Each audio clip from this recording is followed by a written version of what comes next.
You know what? I Okay. can't say what I want to say. Yeah. Not all Guerreros. Not all I'll say Guerrero. it. Well, not what Guerrero can't go? There's a bitch that can't go. Yeah. Who's He that? can go, but there's a bitch that can't go. Who's Yeah, and that? we're not gonna say his name because at Well, one he's point he not a was white. Guerrero. At one point he was white. Yeah. Oh, wait. Well, that's a Wait, personal vendetta time that out, Rega. time out. Flag on the That's play, flag on Rayzilla. the play. That's Rayzilla. Racism is still out there. So you telling me before he was white, he couldn't go? No. Oh no, not because he turned white he couldn't Because go. he turned white. It's he was white at one point, and that's how we His reference gimmick. him. Yeah, his Oh, gimmick. copy that. Okay. Yeah. Yeah. I thought he pulled a Sammy Sosa real quick No. No. and became a vampire for like the rest of his life, which is weird. All right, we're live on fucking YouTube again. You Are we? motherfucker. Okay, there we go. I had to All of a reconnect and sudden- then unconnected. Right? All of a sudden, he has the same disease that Michael Jackson had. No, they promoted him as white. They changed his fucking name and he became a white man. Nothing happened to him. I'm It was his talking gift. about Sammy. Me Yeah, he's too. talking about I got I It's I the pulled same that guy out from for I pulled that out for the wrong podcast. That's supposed to be yesterday's podcast, the sports Yeah. one. Yeah, Sammy bleached his skin talking about because he had the same disease that Michael had. It's funny when he first did it, he literally looked like he was part of Blade. Like, I was like, I think they're gonna cut your head off real quick, man. So they should at this When he point. first did it, I thought he was You remember when we first saw Paige? Yes. Yeah. Yes. I'm like, okay, so he's doing. I'm like, okay. It's funny because I remember our friend Pootie What? always say, "Yo, why do they make her so pale looking?" And I'm like, that's makeup. Hmm. That's makeup, and they basically tell her, "Yo, we don't want you in the sun. We literally want you as pale as possible." Vampire. Yeah, you get no sun, you have no mellow. Here we go. That's why they didn't have women in those stadium matches when Paige was there. They didn't want the sun hitting her. She would have burnt up. Yet meanwhile with Sheamus, they decided to shine the whitest light possible to make sure you see every one of his veins. Oh, because he became fucking fluorescent and glue in the dark. Nigga, his life is fluorescent. There's no getting away from that. Your word. My But God. then they're gonna put him under her like one of those black lights. Over. Your word. I love Sheamus too. I do. Sheamus is dope. You know what I mean? I mean, everybody can probably kick his ass, but God bless his soul. Shit, you put a black light and he's just one big ass cum stain. Oh man. Yeah. Yo, listen, you two wants to fuck with me, a bird wants to shit on me, and my fries want to fall, I'm coming after you, motherfuckers. You can't fuck with me. I am unfuckable with. You can't fuck with me. I don't know if I'm saying it right. I am so happy you ended that the way I thought you were gonna end it. Yes. You know something? Because I was like, wait, is he just gonna bury himself? Yeah. Don't Billy Gunn yourself, man. Don't Billy Gunn Third. yourself. I cannot be fucked with. Okay? Okay. Good. Yeah, next time let's go with the second one. Yeah. The second one sounds a lot better. Word. Let's go with that. I'm you know what? That's the one. Yeah, what he said. Word. Shit. When you about to beat up somebody because your mama can't find a t-shirt that's the size she's looking for and no one wants to go to the back and check the shit, I can't be fucked with. I'll fuck you up because you don't have a large because my mama mad now. I'm Shit. mad that I've done that before. Right? Like, damn. I'm not sure what happened here, but okay, I'm with it. I'll allow It it. happens In sometimes. the words of Celebrity Deathmatch, I'll allow it. I'll allow it. Man, Fuck it. Judge Mill Lanes. That shit, that was so dope when they did that. Oh, I would never miss an episode. Word. Bro, as a matter of fact, they said that what was one of the shows that MTV should bring back, and Celebrity Death Matches was literally the highest ranked one. They're like, yo, we want that shit back. Bro. Word. Why don't you stick your head up your ass and sniff of it? It's funny because you have all these celebrities that a lot of these rappers that look dirty in the clay, it would make sense because it's clay, so it never really look dirty. That'd be perfect. Not for Word. nothing. It would My be favorite- my one favorite little part versus was another little, Yeah. whatever the fuck they're called at this The point. battle of the Little yacht boy or some shit like that. I'm Yeah. pretty sure I'm making that up, and I'm pretty sure there's a rapper called that. Yeah, probably, yeah. Probably at this point. Yeah. Like, I call them the little All I oops. know is it was the commentators for me. Oh yeah, yeah. Those motherfuckers were funny. Yeah. But nowadays, people will fucking, You be get so offended? hurt You'd and be so offended. Because what's his name? Jenner would start the fight as a guy. No, start the fight as a girl and then turn into a guy just so he could win the match. Like, I can't believe I'm so You know, not for hurt." nothing, that probably be one of the shows that can get away with spiking his drink or like his water with Viagra. And that'd be Bill Cosby doing it to him. You know, Spiking his drink. like a homeboy, like this is real. They caught a dude Look at putting Ray's face. Viagra in girls' drinks. And when they ask him why, he goes, "Yo, because nowadays you can't be too sure." Mm-hmm. Mm-hmm. It'll Yo. be Cosby versus Diddy. Be an Word. interesting one. Ray, why are Word. you doing this, Yeah. Ray?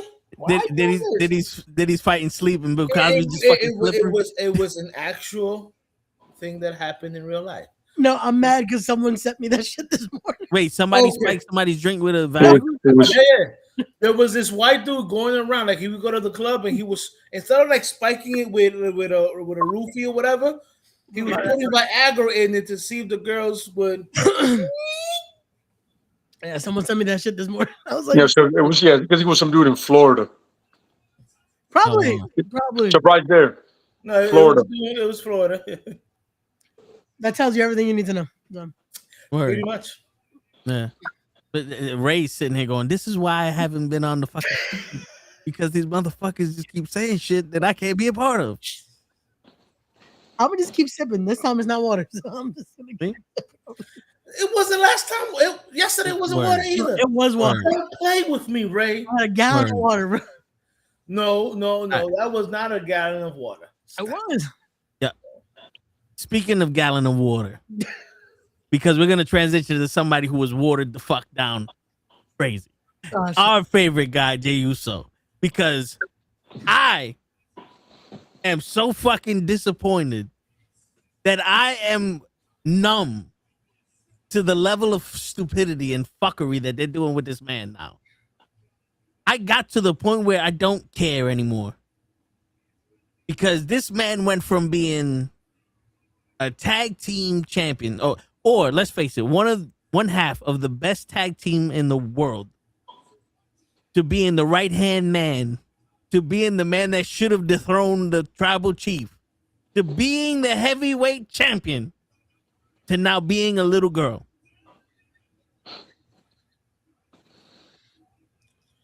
You sure You sure he didn't come to become the new Brian Pillman? He's unhinged. No, because Brian Pillman was literally crazy. And he fucking had a gun and he was about that life.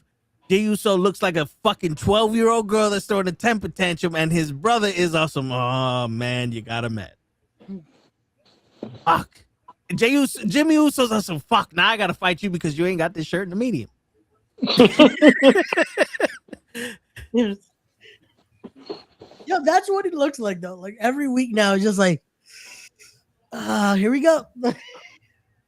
Yeah, and it's bad because he's trying to look tough, smacking the mic and talking, and I'm like, yo, bro, we all know you're not about that life. If you was about the talking life, you'd be talking so much shit like your cousin, The Rock, that it would be entertaining. I obviously can tell that you are not about talking. You about hitting somebody. So hit the motherfucker already. Yeah. I'm gonna leave that one to y'all because I am so disgusted with and to anybody out there that says, oh, but all he does is he has the yeet or whatever. Say what you want. The man is still over today. And you guys are treating him, bro. I don't even know how you guys treating him. The WWE, you're treating Danhausen better than you are treating Jey Uso. Mm-hmm. But that's because he's the new toy. Danhausen kind of get forgotten like in a month or two. Bro, look, to me, Danhausen is what my man Santino was. He's Well- comic relief. It I'm ain't sorry. that funny. To me, Danhausen is never going to be a wrestler that I take serious. Yeah, because no one portrays him like it. Like it's sad because the dude can work. Like that's one thing that's like, yo, Danhausen could wrestle. Right. We But don't- guess what? So can Santino, but they use them as comic relief. Yeah, So, like, look, Santino left WWE to try to build his career away from WWE, and they still couldn't because the fans want Santino. Yeah, want Santino. yeah, because bro, the dude's a shoot MMA fighter too, Yeah, and he legit is. Santino, Santino, yeah. MMA fighter. Oh shit, I didn't know that. That's why his school it's half wrestling, half MMA. Bro, the dude can go, but the WWE pigeonholed him as comic relief to the point where nobody takes him serious. You know, so in his career, Danhausen he pigeonholed himself into comic relief. Yeah. So even though he can wrestle, because I have seen some matches, nobody's gonna take him serious. That's the problem with being original in wrestling. Being original in wrestling only takes you but so far. You have to be the same person that led. That you have to be John Cena in order to get to John Cena's spot. And let's count it down. Hulk Hogan, Bret Hart, Austin, The Rock,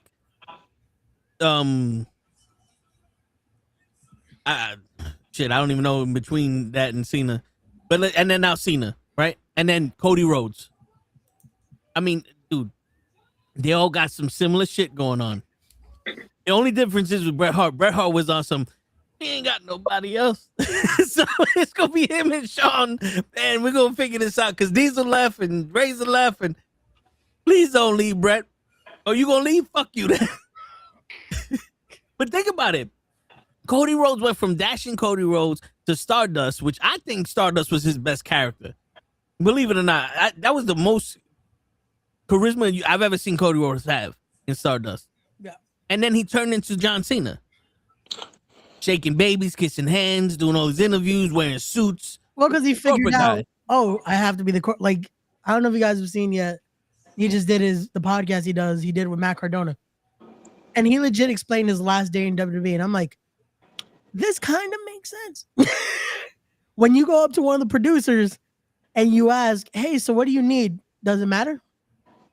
Oh shit. Because he was gonna wrestle Matt Cardona, Yeah. and they told him, "Hey, he's asking, hey, what do you guys need for the match?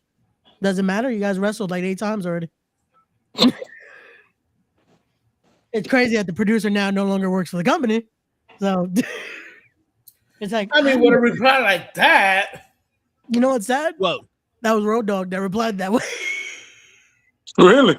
Yeah. not for nothing. It seems like Road Dogg's the only one that got some fucking common sense.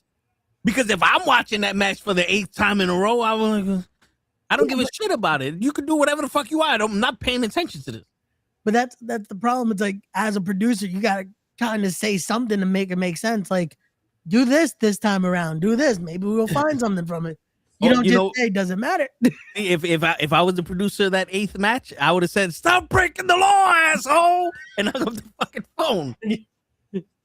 Like, I would have been on some like, don't be you Yeah, word. during this Go out match. there. Be somebody else. Channel anybody but your father. Because you can't do that right. Your brother can, you can. now, That's it. and I know we're, but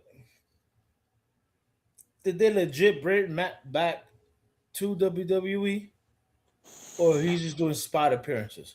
oh no, he's back. That's it. He's under contract again. Who's that? Matt Cardona. Matt Cardona.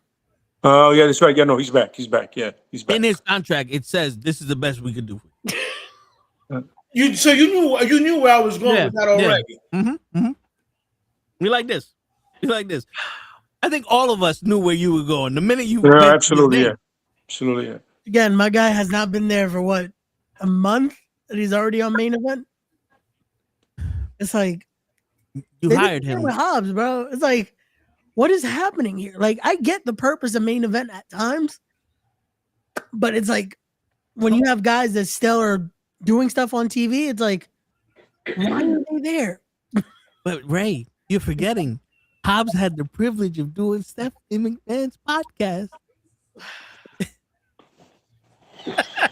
The way they promoted that podcast, though, I was like, yo, this is all he's done. Like, you didn't even fucking tell his story. Like, he showed up at the Rumble and then he went to do the podcast. Yeah. But then in the podcast, he basically says, oh, yeah, I'm kind of looking forward to being a producer. I'm like, wait, you haven't been here? I'm like, did you sign just to become a producer? What is going on? No slight to producers in WWE because the roster of producers right now is fucking insane. But it's like, yo, at least work a year before I did my time. Well, listen, hold up, Ray. Who does less than these wrestlers now? The producers, because apparently they don't need to do nothing. Nah, man, Kenny be doing stuff. Kenny's out there every week. if there's two producers that are always on TV, it's Kenny Dykstra and Petey Williams. They're always a part of the segments. And Kurt Angle's illegitimate son. Oh yeah, Jason Jordan. Yeah. They're always in the segment. Like they're just still one of the absolute worst blown things ever. Yeah. How that was not Chad Gable to this day. Because I feel like that would have made too much sense. But that don't see right there's a problem. So let's take it would have made perfect sense. And that was Charmel's child, and we never saw her pregnant. But all of a sudden, she was pregnant when she was King Booker's wife, and now that kid grew up. It's like, wait a minute, how does that work? Yo, tell him. Let me get a cookie. Kurt Angle did have a moment with Charmel. Oh, that was one of the weirdest angles they've ever had because that shit got creepy fast. Really creepy. He was like, "Yo, I wasn't comfortable doing it." I was like, "I'd have been like, nah, I'm good. I got to figure this shit out. I'm gonna wind up at TNA anyway. I think they're a little earlier." Yeah. Remember, Kurt Angle likes playing with boys. Oh. He said, I was like, whoa, what? You did say it in a promo. That's what's sad. He did say that. He did say, yeah. I remember he said, wait, that's not what I meant to say. Once again, Kurt Angle's one of those dudes that can go make an ass out of himself and still you have to take seriously. Like, he can kill you. Eddie found out. Yeah. He fucked Eddie up real quick. And he was about to kill Triple H. Fun time. I mean, the way Raw's going, maybe he should have. Should have offed him. Yeah, I agree. Wait. Now I got it. Well, I'm asking the wrong group of people, but I want to ask you, motherfuckers out there in TV land, he still your hero? He still your savior? Because when I was talking about this shit 2 years ago, I've been saying this shit. All of a sudden, I'm the asshole. And I'm not the type of guy to say I told you so. But I am also the type of guy to say I fucking told you so. I'll tell you right now. I'm definitely the guy, motherfucker, to tell you, y'all was wrong. Yeah. Y'all can, the bags of Triple H dicks y'all eating right now is hilarious. Yeah, it's like trust the process. Here's your fucking process. Cena comes back for one of the shittiest retirement runs I've ever seen. AJ retires in the Rumble because he said WrestleMania ain't worth shit. I didn't say it. He did. You know what I'm saying? And that shit was in fucking blood in the sand. Not even in the States. Yo, yeah. You have a retirement match where this man refused to retire that night and retired 2 weeks later in America. The plan. I'm just saying.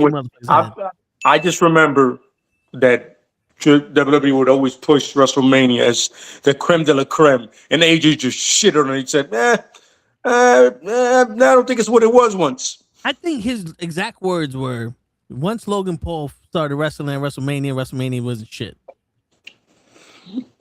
Was that? Well, you got to his remember, words? Logan Paul invented the springboard moonsault. Yes. The springboard acai moonsault. Even though it was named after he Christopher Columbus. the Ultimate Dragon. Yeah, he Christopher Columbus. Oh yeah. But then also the variation he said he invented was the one Super Crazy used to do. Yeah, the ones. Yeah, I like that clip of him saying it, and then they just he's super crazy, and it's like Vanilla Ice going, "It's not the same." That stupid ass clip. It's like the same beat. Dun, dun, dun. It's like it's the same shit. See, we have a little ting. It's not the nigga. It's the same thing. Shut up. Like nobody stopped you and Wilson.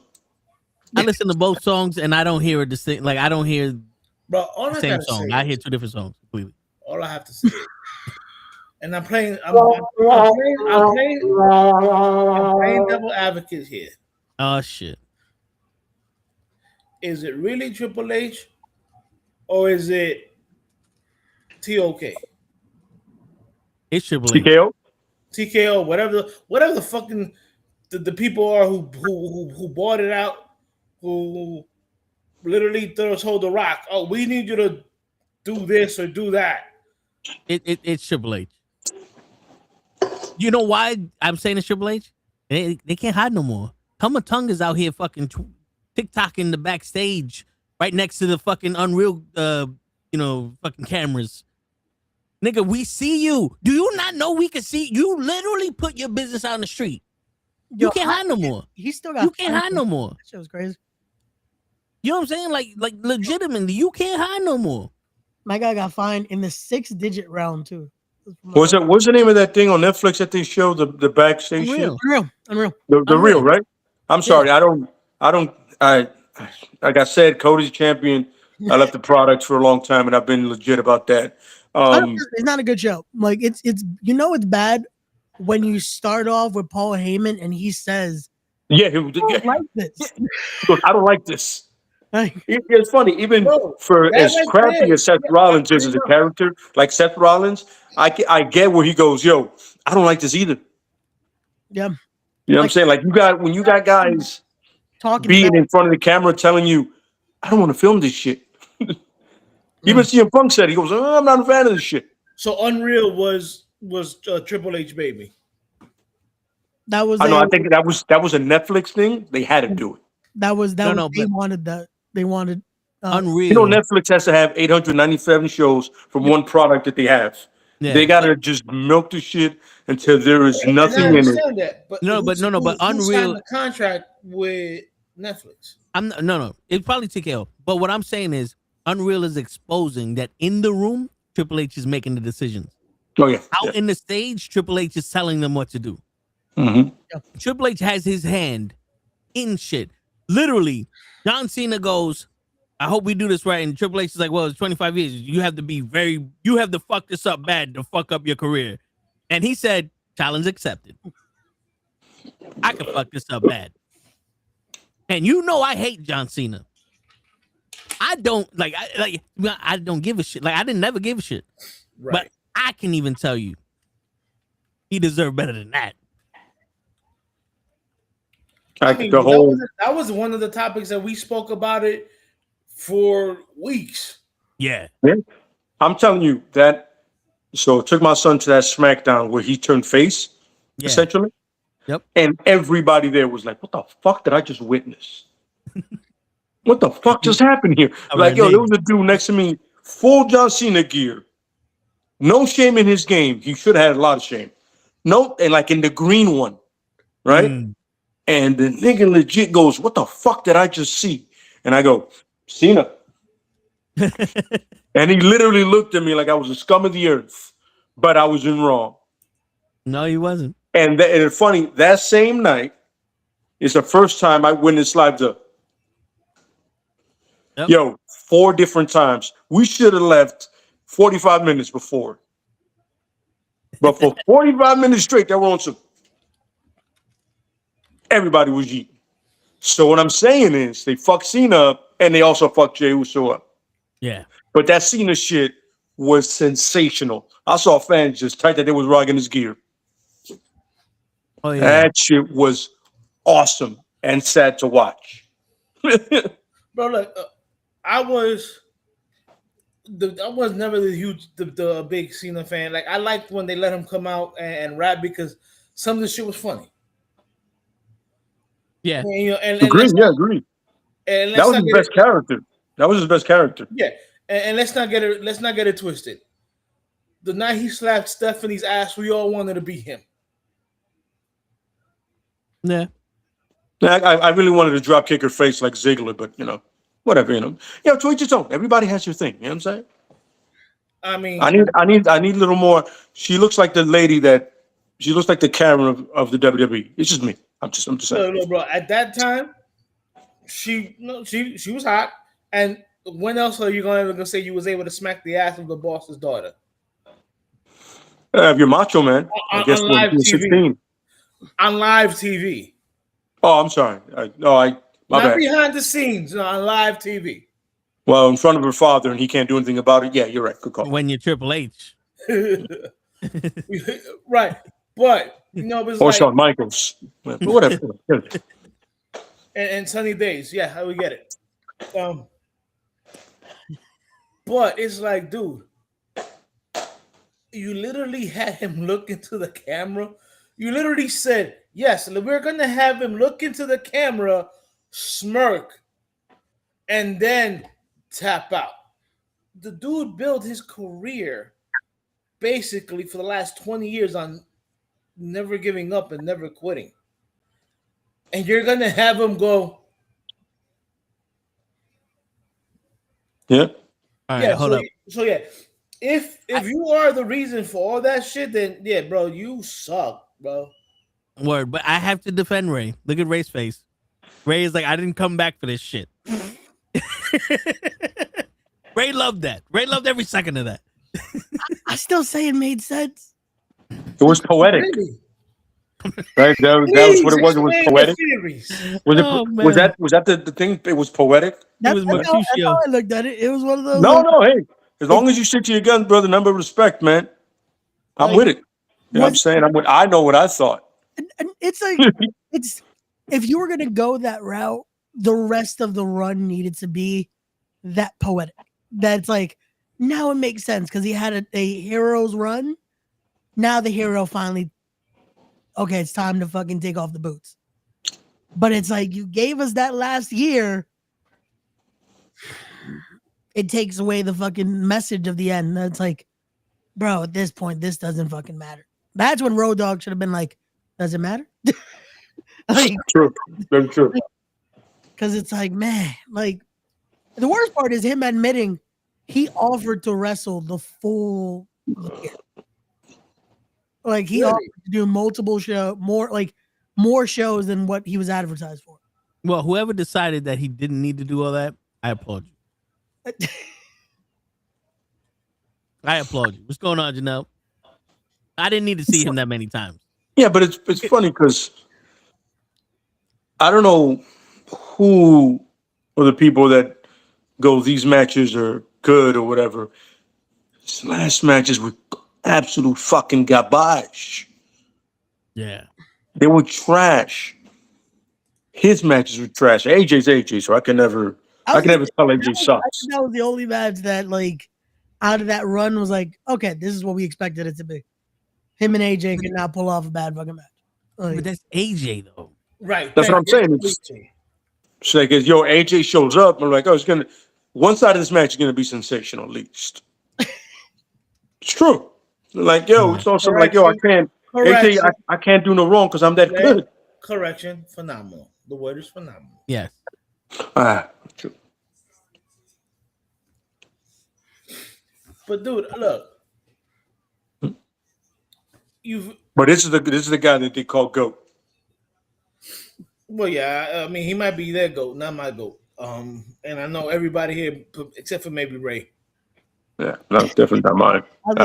He's still mine. Still mine. I would. My whole thing is like, bro, you literally, and you guys are right, I guess. You guys are exposing that you are way over your head. and it shouldn't be that difficult. Like, bro, you have again, and this is something that me and Toe spoke about a while back. Like when he had his NXT thing, like was it him or was it the talent that he had on that roster? Mm-hmm. But a lot of those people that he had in TNA were brought up. NXT. I mean, yeah, NXT, and then were brought up and nothing. Yo, you had Shinsuke Nakamura, Yep. Finn Balor.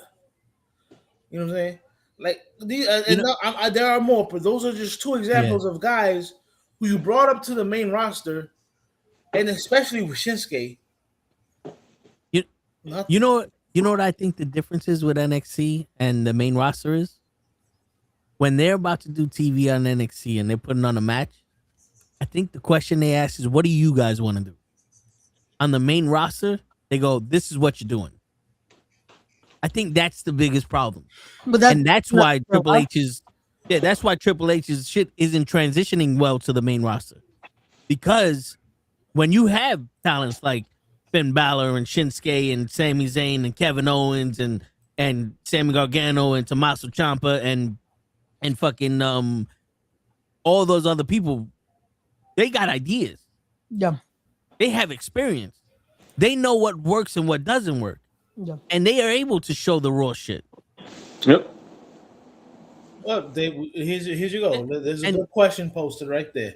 And real quick before we get to that, and also, ain't none of them in NXT have to insult someone's family, a dead family member, have to insult somebody's personal life, have to insult somebody's fucking family tree, and have to insult somebody's fucking state as being a man, like their manhood. Every time they did something in NXT, it was all story driven and it was all staying on topic. Yeah. Because right now, all I'm hearing from Roman Reigns and CM Punk is, yeah, I'm old, but you were younger than me when you were younger.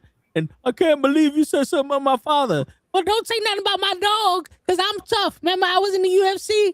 Hey, man, apologize for talking about my current father, man. Apologize, man. Apologize. Don't get him mad. Don't get him mad. That's the promo.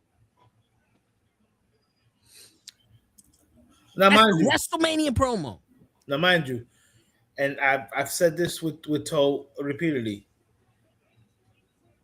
I remember 2 weeks ago when they had Oba come out and power bomb Brock. Yeah, that's what should have ended the show, not the Roman CM Punk shit. Yeah. Because how many times have we already seen them go back and forth arguing, bro?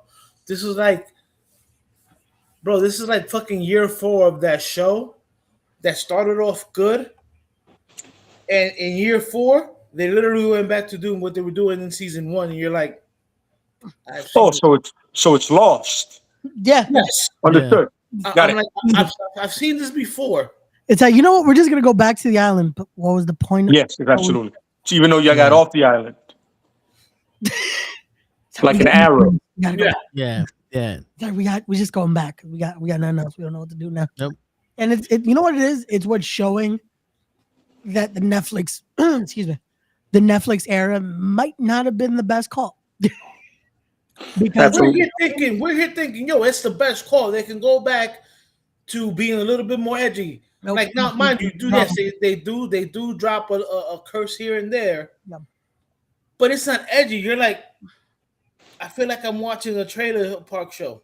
You know what it showed? You know how USA the joke of it was, oh, this is where they have drama. It's like, nah, Netflix. It's like they wanted WWE to become a true reality show. Yeah, that's what those promos are becoming every week. It's just like, okay, this is a reality show. Remember, folks, those are scripted. So that's all we're seeing. I'm waiting for CM Punk to be like, that's why I fucked your man to Roman Reigns. At that point, like they're gonna have a fucking reunion show after WrestleMania. Well, that's what those post shows are, aren't they? Like, pretty much. Bro, look, not for nothing. You did not need to incorporate the Usos in Roman Reigns CM Punk. Like, you did not. Like, yo, you could have just left them out. It could have been two men wrestling for the fucking title. It could have been someone who's trying to prove he's not over the hill in CM Punk and that he's still the best in the world, and another man going, "You are over the hill. This is my fucking show, bruh." Yeah. It's like this. It's sad because this is a marquee match. Like this should have been this is a main event right here. Like once we saw the Rumble, it's like, yep, it's gonna happen. Yeah. And now it's like,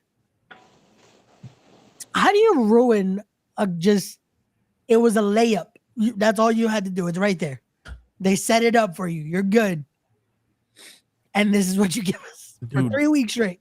Dude, they ruined John Cena's heel turn. Like, in all honesty, John Cena did not need The Rock to fucking turn heel. All he had to do was kick Cody Rhodes in the nuts and walk away. That's all he should have done. Like, we didn't need Travis Scott being there. Yeah. We didn't need The Rock. It's like, yeah. And again, we know why. Again, you find out it's like, yo, TKO really fucked this up, but it is what it is. Yo, real quick to answer these questions. Yeah. They're saying Rey Mysterio is supposed to retire at Crown Jewel or some shit like that. Was it Crown Jewel? I don't think it's his I think it's Mania. No. They said like one of those perk shits. I know it wasn't WrestleMania, but it was something. They said yeah. I don't think it was last year because it's still he just got the knees done again. My guy's gonna be here for another year. Do you think they would have had did something with Bobby Roode if he still wrestled? No. I think Bobby Roode would have probably been like a Andrade at one point because they don't do shit with anybody. Truthfully, if he could still wrestle, I think he would have probably gone back to TNA. I was gonna say, yeah, I feel like we would have seen him in TNA. I think he would have done the Kaz route. That's almost like I did everything. I'm gonna go back to TNA. He would have had that one storyline with the Miz. It wouldn't have worked, and then they would have just sat his ass down. Because everybody has that one storyline with the Miz that doesn't work. Yep. I love the Miz, but how many times does this motherfucker have to pull someone out of the trenches or pull shit out of his ass to make a storyline work? Him and Carmelo Hayes should have not happened. Yeah. You know what's still sad to think there was that moment we could have had beer money in WWE? Yep. If James Storm would have just said yes to the amount they offered him. Listen, man, you gotta know your worth. But brother, it's like I hear you. Yeah, but then again, James Storm probably said, "Yo, they're not gonna let me have the creative thing to do what I want to do." At the time, I feel like they would have, because at that point is when they were signing everybody, bro. Like they picked up Adam Cole, Red Dragon. That was when they were signing everyone like back to back to back to back. Like, he definitely should have. Yeah, but at the same time, we already saw that if you went to WWE and you was any kind of indie star or a TNA star, you was going to be buried. Yeah. That's It's flip of the coin. It's like it's 50-50 on how you were gonna get treated. And also, they're gonna change your character. Yeah, like not for nothing. For every AJ Styles, we have a Bobby Roode. Yeah. But it's funny when he changed Bobby, it was glorious. I was gonna say I think Bobby needed the change because you Yeah, he did. You couldn't really do. You weren't gonna believe another stock market guy like when he was Robert Roode. Yeah. And it's like if there's no James Storm, you can't do beer money Robert Roode. Well, so it's like I was referring to James Storm. I don't think James Storm would have had a good run as a different character than what he was doing. It's the hard part because it's like what do you do with James Storm? Because it's like that's all he's known is to be like a Johnny Cash style wrestler. Yeah. So it's like you can't really change him. If not, it doesn't work. Yeah, they would have called him like not for nothing. Like not for nothing. Williams. He's been the same kind of character since he was with the Big Cat and America's Most Wanted. Yeah. Well, they even remember they had him. He was in ECW for a while, and they fucking Walker. Braden Walker. Yeah, he was Braden Knock Walker. knock. I'm gonna kick your brains in. What? It's like. Did you just say a knock knock joke to me? It's like you're fired. It's like you know what? Yeah, I think you know what? Maybe James Storm did it right. Maybe it's like Now he's not. Don't get me wrong. Don't get me wrong. The entrance was great. The Glorious. Oh yeah, that was great. Yeah, it was. You know that was supposed to be Shinsuke's song. Yes. And you don't want none yet. That was James. That was Bobby Roode's song, right? No, No, it's gonna be for Jay Storm. no, it was supposed to be for the Briscoes. For the Briscoes. Yeah, that was supposed to be. Well, that would have been an interesting signing. Yeah. That was they That made. shit would have lasted a week till they said some homophobic shit. It would have been like, well, that's enough of that. Yep. One tweet ends your career. Yeah. So yeah. The first promo. Fuck these guys. Ah, shit. We coming for you, nigga. Very true. Oh man. So Janelle also said, I feel like Shawn Michaels knows how to do the swerving storylines with NXT. Well, Shawn Michaels always had a knack for the business. Mm-hmm. But also the production team they have there, like they have Steve Carino there now. They have a lot of great minds that are also helping. That's like NXT's they're good. Like they're handled. The fan base is in on it. Yeah. Bro, more people are more invested in what's going on in NXT than on the main roster. I mean, and it's sad that there's a lot behind it. Bro, it's sad that we have to call it the main roster. They got it. It's sad that we have to call it the main roster because we know they treat NXT as like the minor leagues. Yeah. But like, dude, even some of the shit that goes on in NXT, like, not for nothing. Paisley's character NXT. People are more invested in that than anything else. You know what I'm saying? Yeah. Was it Mara May or Blake Monroe, whatever the fuck she wants to be called? You know what I'm saying? Yeah. Like she's come in and she's had feud with almost every female wrestler there. Yep. You know what I'm saying? But it's worked. Yeah. Okay. Like it I don't know. It's like, okay, the NXT is the minor league, so we're gonna treat it as the place where we're gonna try storylines. Well, guess what? The storylines are working there, and whatever you guys are doing on the main roster is not fucking working. Yep. Yeah, because they don't commit. To be honest with you, the main roster is, oh shit, next week we got to go to Madison Square Garden. Let's build a card right now for Madison Square Garden. Yeah, and you know what we said on Monday? Let's put people together who are not feuding, and let's throw them out there. You know what we said for Madison Square Garden? Why the fuck are they doing it then? That's a WrestleMania match. Yo, there's so many matches happening on Monday that's like, this should have been on Mania. This should have been on Mania. This could have been on, like, what are we doing? Yep. Like, I get it, though. It's like, okay, you're going to treat Mania like I'm going to treat MSG like it's Mania. But it's also like, don't do that when Mania is a few weeks away. Yeah, like, true. Yeah, it's like 3 weeks away. Bro, it's like you're not building that. You're not building. Well, that's one of the things I was talking to Toe. I'm like, yo, bro, Mania is less than a month away, and I am like, oh, is it really? We don't know half the card. Like, there's did you guys, the card. I only know 3 matches. Did you guys forget? It took them 2 weeks to start building to the Rumble. Yeah. For the first person to say I'm officially declared, it was 2 weeks away. Yeah. I think it was Cody, and I was like, dude, they usually start this shit like a month, 2 months in advance. I'm like, yo, I'm declaring. Because remember, there's a nice gap between the last pay-per-view and the Rumble. And then the Rumble is to Mania. Because it's the road to WrestleMania. This shit was literally a hop skip to WrestleMania. It's like the minute New Year's hits, they start. I declare to be in the Rumble. And then you just start seeing the segments. This year, they just said, so it could have worked. If they were not going to do that, just make it a mystery then. Don't tell us anyone that's going to be in the fucking Rumble. But then it's like 2 weeks to go, and it's like, now we start seeing it. It's like, yo, what was the point? Yeah.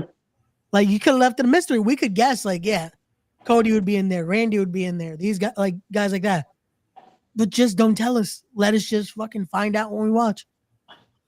Yeah. By the way, that is the Randy Cody thing. I could give less of a fuck about. Yeah. Like nothing about that shit is interesting. Apparently, Ted DiBiase's coming. Huh? Oh shit! Well, Ted DiBiase he's been acquitted. He's been now they can have every criminal that the WWE has can come back now. But yo, this is crazy. I'm watching one of the things, and they're talking about how they're trying to scramble because they want to make Randy Orton a heel, and it's not working. And I'm like, it's not working because Cody Rhodes sucks. Cody Rhodes is not a strong baby face for people to hate Randy Orton. I was gonna say it's Bro, Randy Orton is literally like what the NWO was back in the things. Like you wanted to hate them, but they were cool, so you fucks with them. Yeah. It's- And they know that he's not gonna win, so they're like, "Fuck it, let's get behind him. Maybe he could pull one out." You know, we're like no, like not for nothing. It's like, yo, everybody looks at Cody Rhodes right now, and you're like,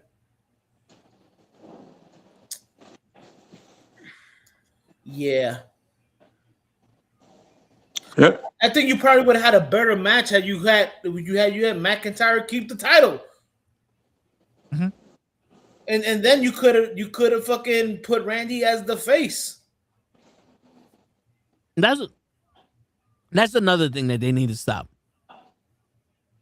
I should not be knowing that they're about to make Paul Heyman the GM of SmackDown, and Nick Aldis, Nick Aldis. They plan on having him wrestle Drew McIntyre WrestleMania. That should not be something that's circulating. Who the fuck is selling this information? Sure. That ruins wrestling for me. I was Because like, instead that of was watching it and Heyman. seeing it unfold, now I'm trying to look for it. Yeah. We're trying to find those moments like, okay, what makes this make sense? Because it's like, Yeah. I saw that and I'm like, wait, how do we get to Paul Heyman as a GM? I don't mind it, honestly, because it's like Heyman was one of the better SmackDown GMs in like Yeah. Right, but here's the thing, and I put this in our group.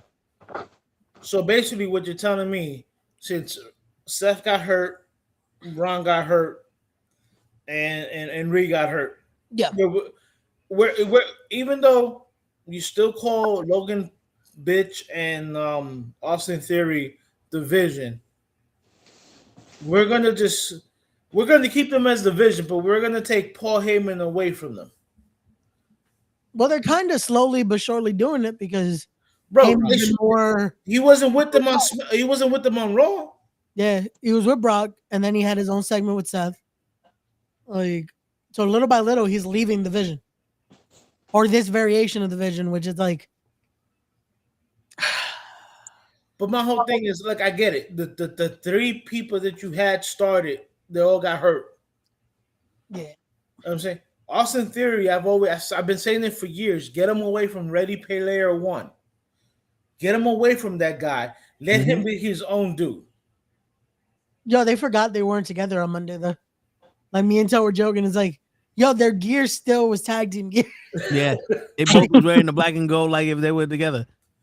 You know what I'm saying? Unless Ready Player One's leaving the New Day and going to the Vision. No, they need members at this point. All right, bro. But again, not for nothing. Logan Paul sucks on the mic. He sucks on everything. Logan, well, let me get to my goddamn point. All right, shut up, Ray. Let him talk. All right. He sucks on the mic, right? He doesn't, like one man said, he doesn't know the difference between a wrist lock and a wrist watch. Like the only thing he has is, yes, you are athletic, but you need another guy like a Ricochet who's athletic to make your shit look good. Like you're putting him against guys who are not athletic. They're stars, they're established stars. But it's like, dude, this guy sucks on the mic. He sucks at wrestling. The only reason he's in WWE is because the WD said, let's pluck a social media star and try to make him a fucking wrestler. Pretty much. That's all it is. Yeah. My man, when you came, I'm sorry, have you seen the way he throws his titanium punch? It's like literally like this. Yeah. My man, you're doing this. So like, bro, like you can't even sell a fucking a punch. It's called the titanium punch? Yes. Yeah. Because apparently his hand is titanium or something like that. Like, my man, you look like how Del Rio looked this past weekend in the boxing ring.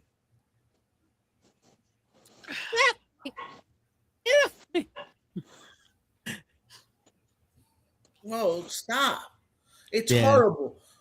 Look, like it says right here, WrestleMania doesn't have any good storylines this year. No, it doesn't. This is your marquee event of the year. Yeah, dude, even Janelle was like, he doesn't care about Liv Morgan and Stephanie McCoy. I care about those two. Well, listen, we care about them for a different reason. That's right. He's talking about the storyline. He doesn't care about the storyline. At this So point, these girls have great assets for us to not to care about. Because here's why we don't care about the here's why we don't care about the storyline. Right? Yeah. We saw it coming. It's not a surprise. We knew Liv was not going after Jay. We knew that. Yeah. Yeah. Like, we didn't need to go this whole her showing up on SmackDown, Jay coming to Raw. We didn't need all that. The moment she won Rumble, we all knew she was going after Stephanie. Dude, they should have played the role like Liv and Raquel are butting heads to make it seem like, yo, you don't have backup. You don't have backup. And then pull the swerve like, no, Raquel was in the whole time. We got in your head. They don't do that now. No. But look, because we need Dominic. When we met up the other day, we was like, yo, how many times they're gonna do Raquel versus Stephanie? Yeah. And not even do a real match. Every single one of those matches will fuck finish.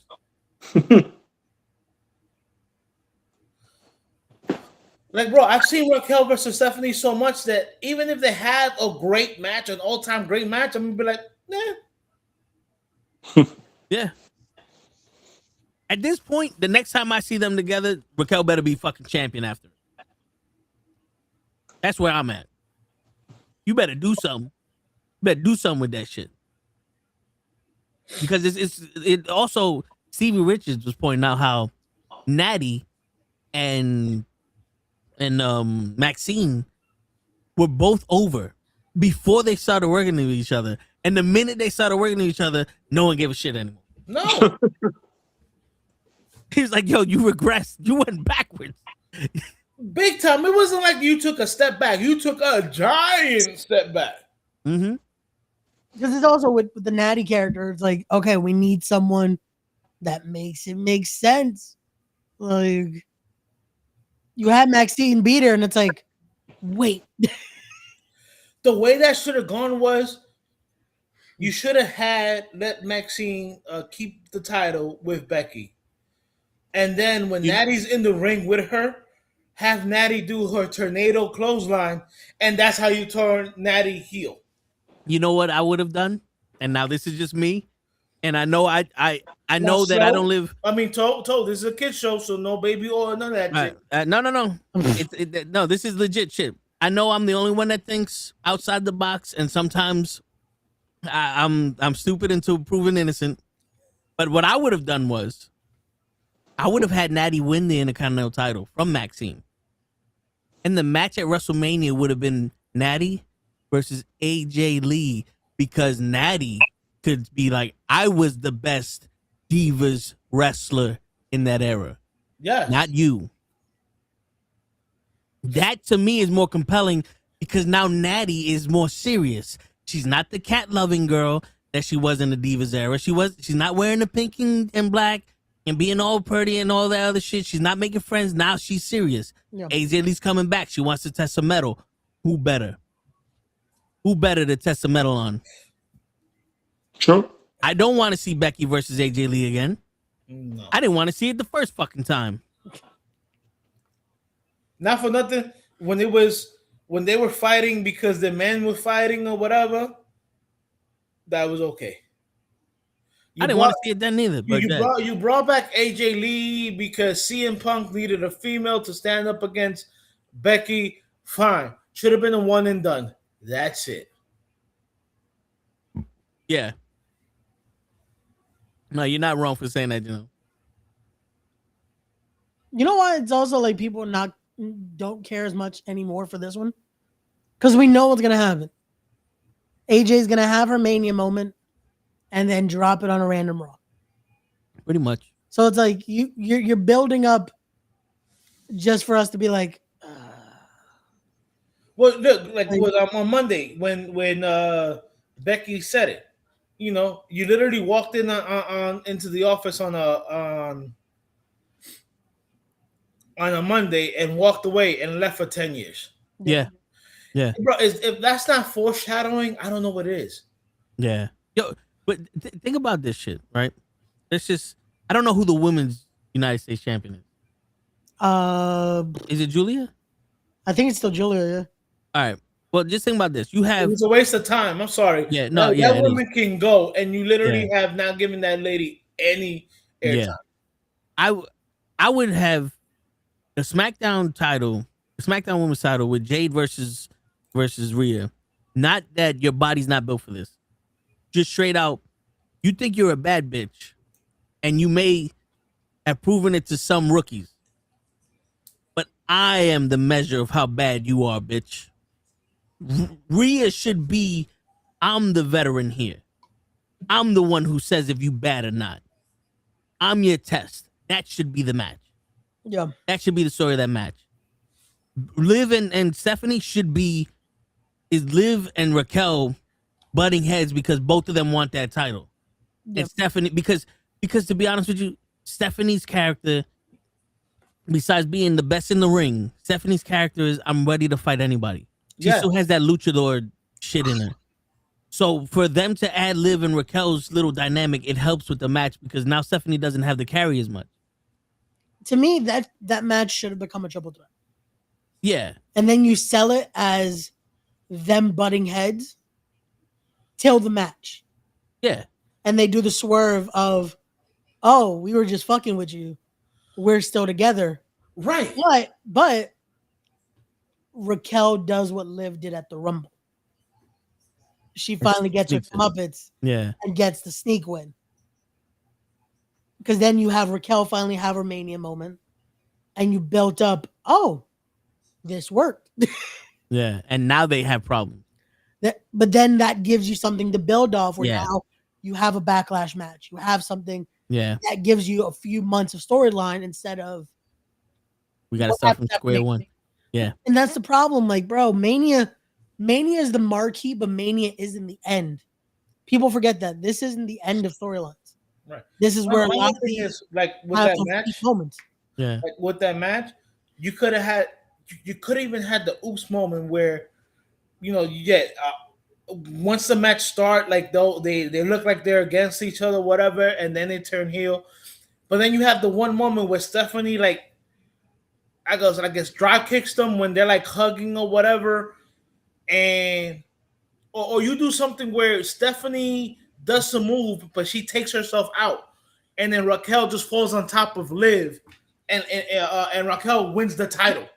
Yeah, bro. There was so and then when the 1, 2, 3 hits, Raquel's like, oh shit, this wasn't supposed to happen, kind of shit.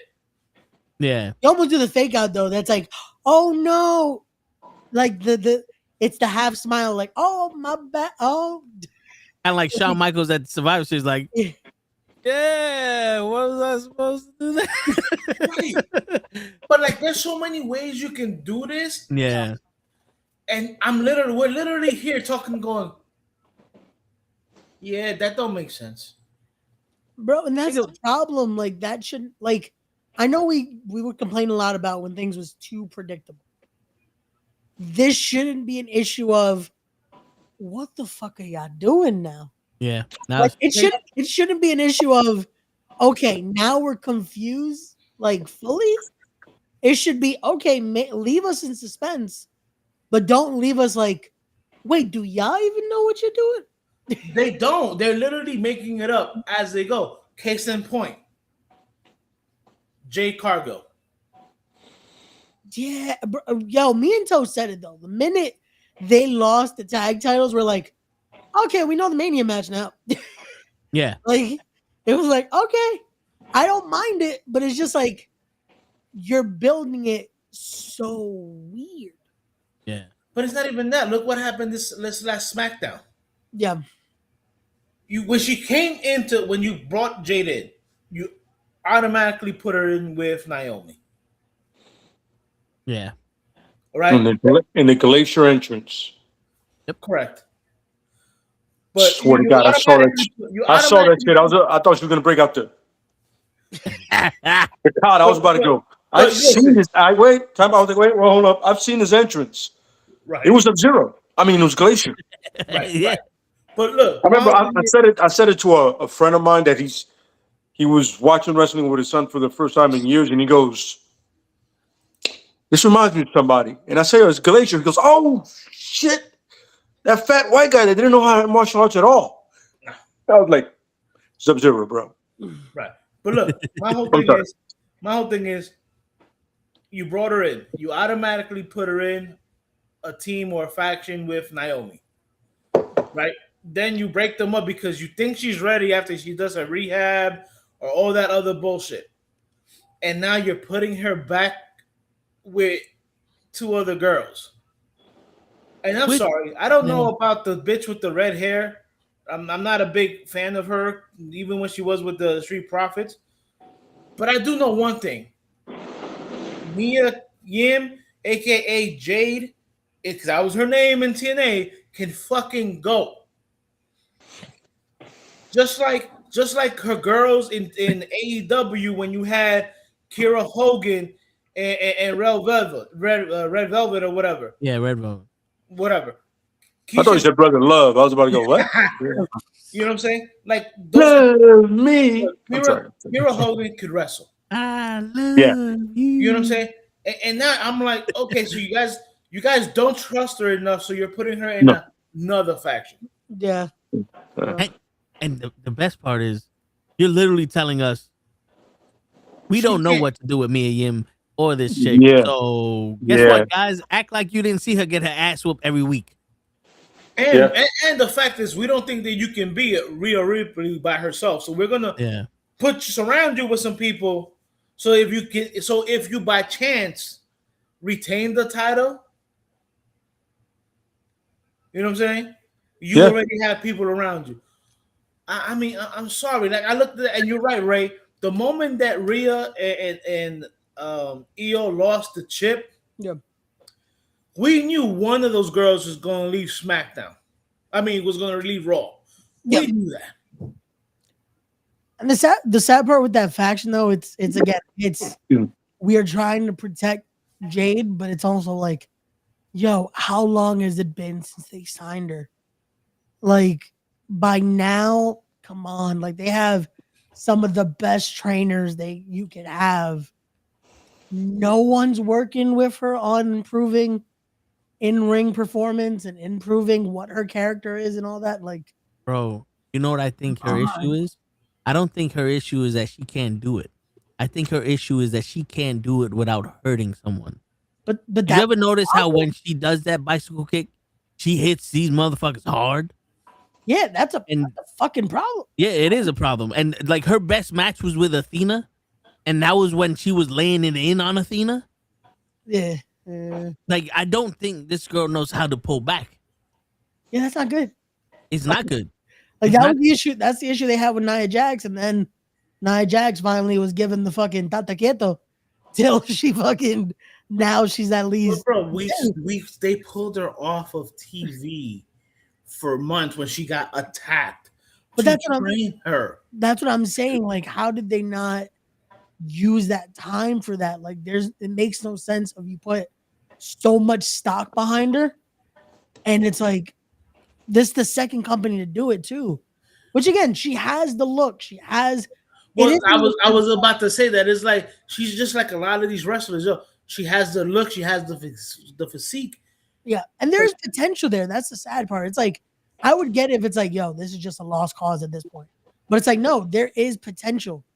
They're just not fucking pulling the trigger on. Okay, let's tone down what her character needs to be. I also And think then this, work around it. not on the, enough, but I also think they keep putting her in against these smaller girls. Yeah. Like, Greg, now you have her against Rhea. Rhea's about her height. You could have had her go up against Raquel.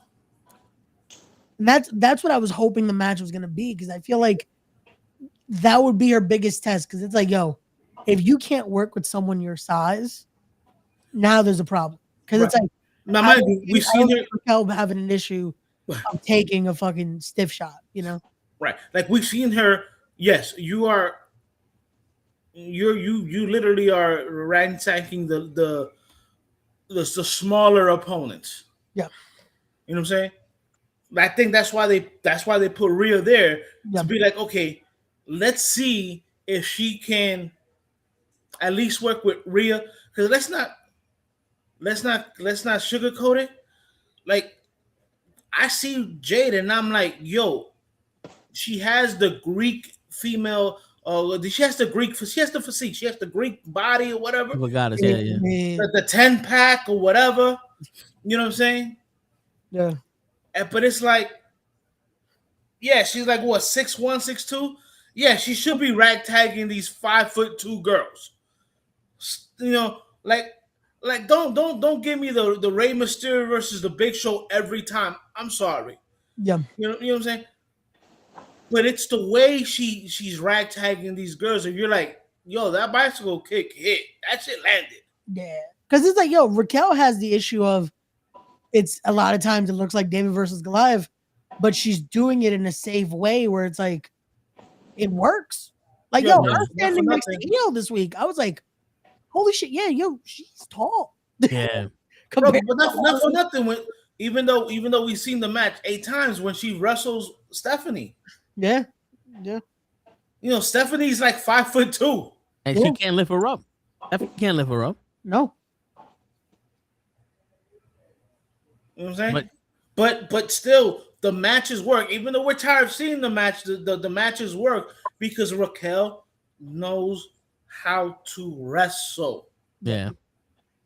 And the thing is, now you can get away with having Jade not know how to wrestle. We've seen it. We've seen many a times.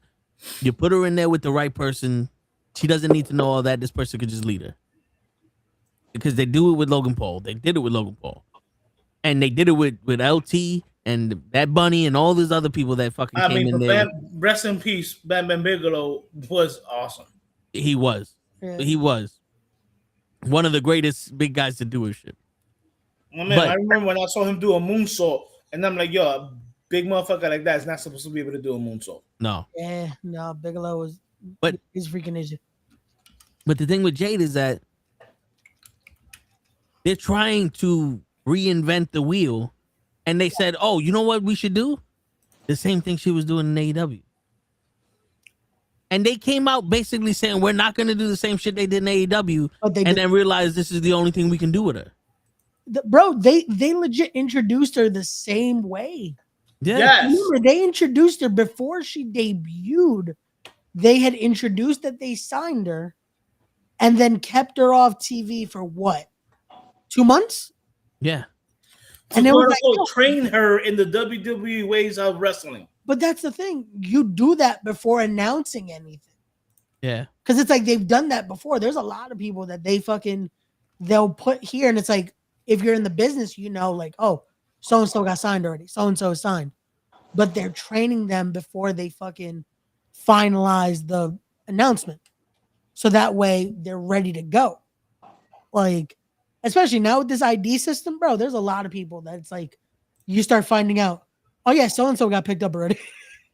Yeah. But they're training them in the WWE style now to make sure they're ready to go, because they have, the difference now is they have a developmental for the developmental. Because Evolve has become like, this is now, okay, we're trying everyone out here, and then we send you to NXT. What happened? I don't know her name, so I'm going to describe her the way I see it. Okay. What happened to the first Evolve Women's Champion, the black girl that was there? Because to me, it seemed like she was good, and then the minute she lost the title, they pushed the other girl that was champion. And the only difference I see is that this girl is white. First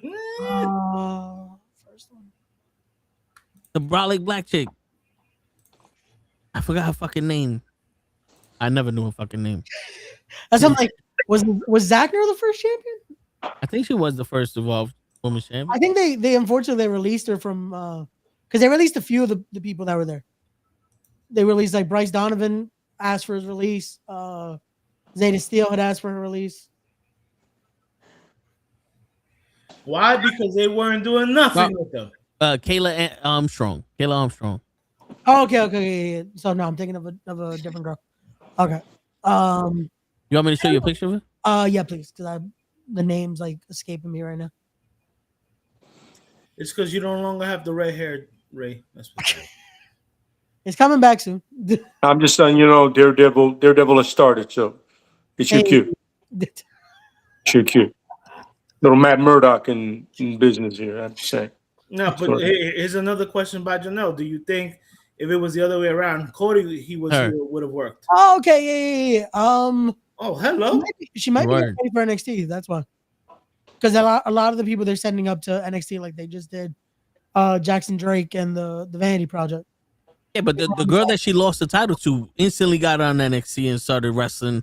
She defended her title against somebody, and she was in that fucking match that did the when you pin somebody, they go to the holding cell and shit. Oh, she did the what is that called? The survival. Yeah.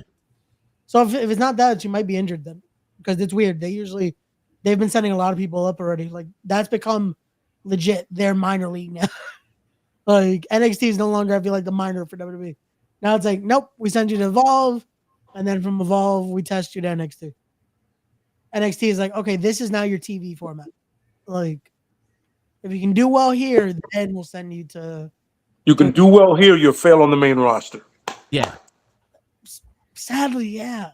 Like, Not for You nothing. I remember when your boy Adam Cole was like, "Yo, we want to send you a main roster." It's like, nah, I'm good here NXT. Do you guys remember when they bought up Ricochet, Aleister Black, Johnny Gargano, Tommaso Ciampa, and they had no fucking idea what to do with these niggas? They made Ricochet and Aleister a tag team. I was like, I what? was about to say they brought them up as a tag team when it's like, Yeah. what? Like Gargano and Ciampa, I get. Yeah, Gargano. You know what was crazy with Gargano and Ciampa? They didn't want to go to the main roster. No, Well, Triple H finally had a hold of the main roster. Like they did not want to work under Vince. and I get it because they were doing such epic work in NXT, all of them. You know what I'm saying? I mean, everybody saw what And all happened of a with sudden, Ricochet. when I mean, they not when Ricochet. it's funny when McMahon forced them up, Yeah. there was no plans. When I saw they just brought up two tag teams, I was like, okay, Champ and him, I get. I'm like, I can see that. Not these two. Yeah. You could have had two mid card guys, and then developed them up very easily.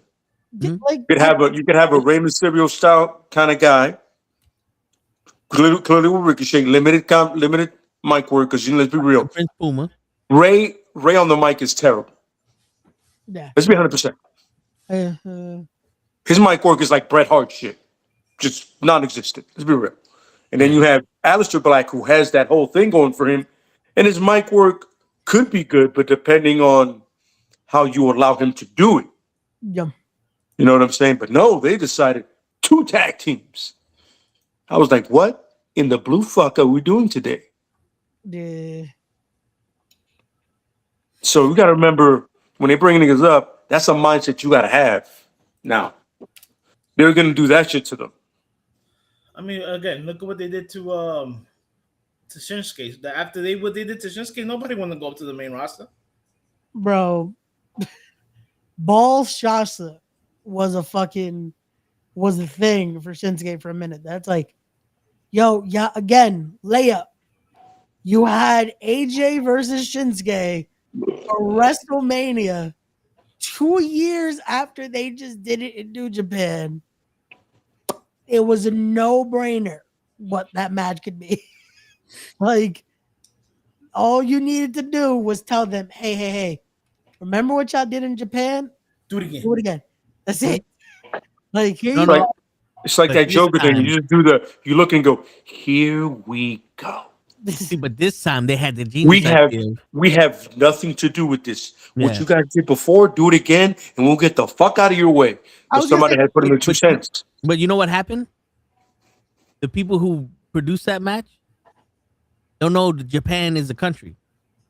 They just think Japan is a style of food. So they didn't know that they But wrestled in Japan. it's funny because you have Shinsuke's strong style. It's literally part of his character. Yeah. And then you get Shinsuke right, and then Seth Rollins goes, "Yo, I want a piece of that." Yeah. But he doesn't have the charisma to do the Shinsuke, even though Shinsuke is not doing it in English. But remember, Shinsuke Make wasn't the that work king. for me, dogs. Make me understand who you're trying to be right now, dogs. He wasn't the king of strong style in WWE. He was the artist. He was an artist formerly known as Shinsuke. I remember when he did that. That was weird. And they said, you know what would be the best option for AJ Styles and Shinsuke, the two best wrestlers in the world at WrestleMania? Kick him in the nuts. Yep. I was about to say that Like, dick yo, shots. They, you Just know a what bunch it of is? dick shots. A scout was in one of those shows that me and Kenny was at, and he goes, "These guys are good, but they're missing something." And Kenny goes, "Kick him in the dick," and he goes, "There you go, yo, Shinsuke should kick AJ Styles in the dick." I just figured it out. So thank you, Kenny, for that. Bro, you know what that was? It's that scene from 21 Jump Street when they're like, "Yo, Yeah. do it, just same thing all over again. Just do it." Nah, they can't exactly want us to do the same thing. There's no way. Then it's Yeah. like, fuck, we should have just done the same thing. Fucking But then now you got fucking Tommaso Ciampa's former 18-time North American Section 05B champion in AEW, and Ricochet's the longest reigning half of the west side of Compton Wait, no, he lost. Boulevard champion. He lost the belt. Oh, he lost it. Well, Yeah. I mean, well, Young with Bucks. all due respect to both those guys, they got titles quicker than they ever did in WWE. I mean, they got a title for signing with him. They still got a title. I mean, true, but How long did it take Ricochet to get a title in WWE? I'll wait. well, technically, I would say he got it as soon as he broke up with Aleister Black. Now the question is, did any of those titles mean anything? No. And the same thing with Ciampa. Ciampa got an individual title damn near right away. Not a tag team championship, Yeah. an individual title. But also, what does that show? Like Ricochet is only known for telling someone, and I'm waiting for DJ to come to us to talk about it. He's happy they have MS. Bro, If it wasn't for that, Ricochet would not be as big as he is bro, right now. He's a star now. Yo, that shit is sad. That shit is sad that it's like, yo, you're trying to get the fucking clickbaits, bro, and you're trying to get very heat out of anything, and it's like, Not for nothing. I'm starting to look at him and Samantha differently because it's like you're showing your ass every Wednesday. yeah, You leave the WWE and now you're trying to do music. That didn't work. Ricochet's like, they held me back. You went and you showed what you got. That didn't work. And now you're both just fucking trolling fans. And I'm like, I don't think you people deserved what we thought you did. I think maybe now you're just pieces of shit. It just could be. It could be rest of judgment. You never know. But I'm like, maybe now there's a reason why you wasn't gonna do nothing other than announce in the WWE, and your ass was just gonna be there for Logan Paul.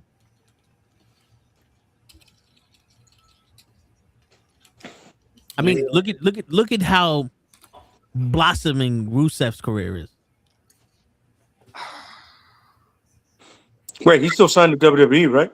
yep, Yeah, So Obafemi just he beat is him. he is now my Killer Cross. bro. No, Remember how I used to feel about Cross? I'd be like, yo, he's still with the company? yeah, Props to Cross for winning all those titles across different promotions. yeah.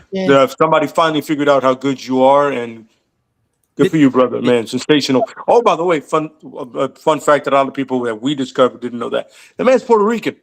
Yeah. So Puerto Rican winning titles across different organizations is also sensational. So Yes. to Cross, man, you finally did it. You just had to get away from it. Yeah. You know what I'm saying? Yeah. The difference with Killer Cross and Rusev is that Killer Cross, when they gave him something to do, he did it, and they tried to run with it. It didn't work. Rusev, they just fed him to Obafemi. Like, Obafemi just digested this motherfucker. Yeah. True.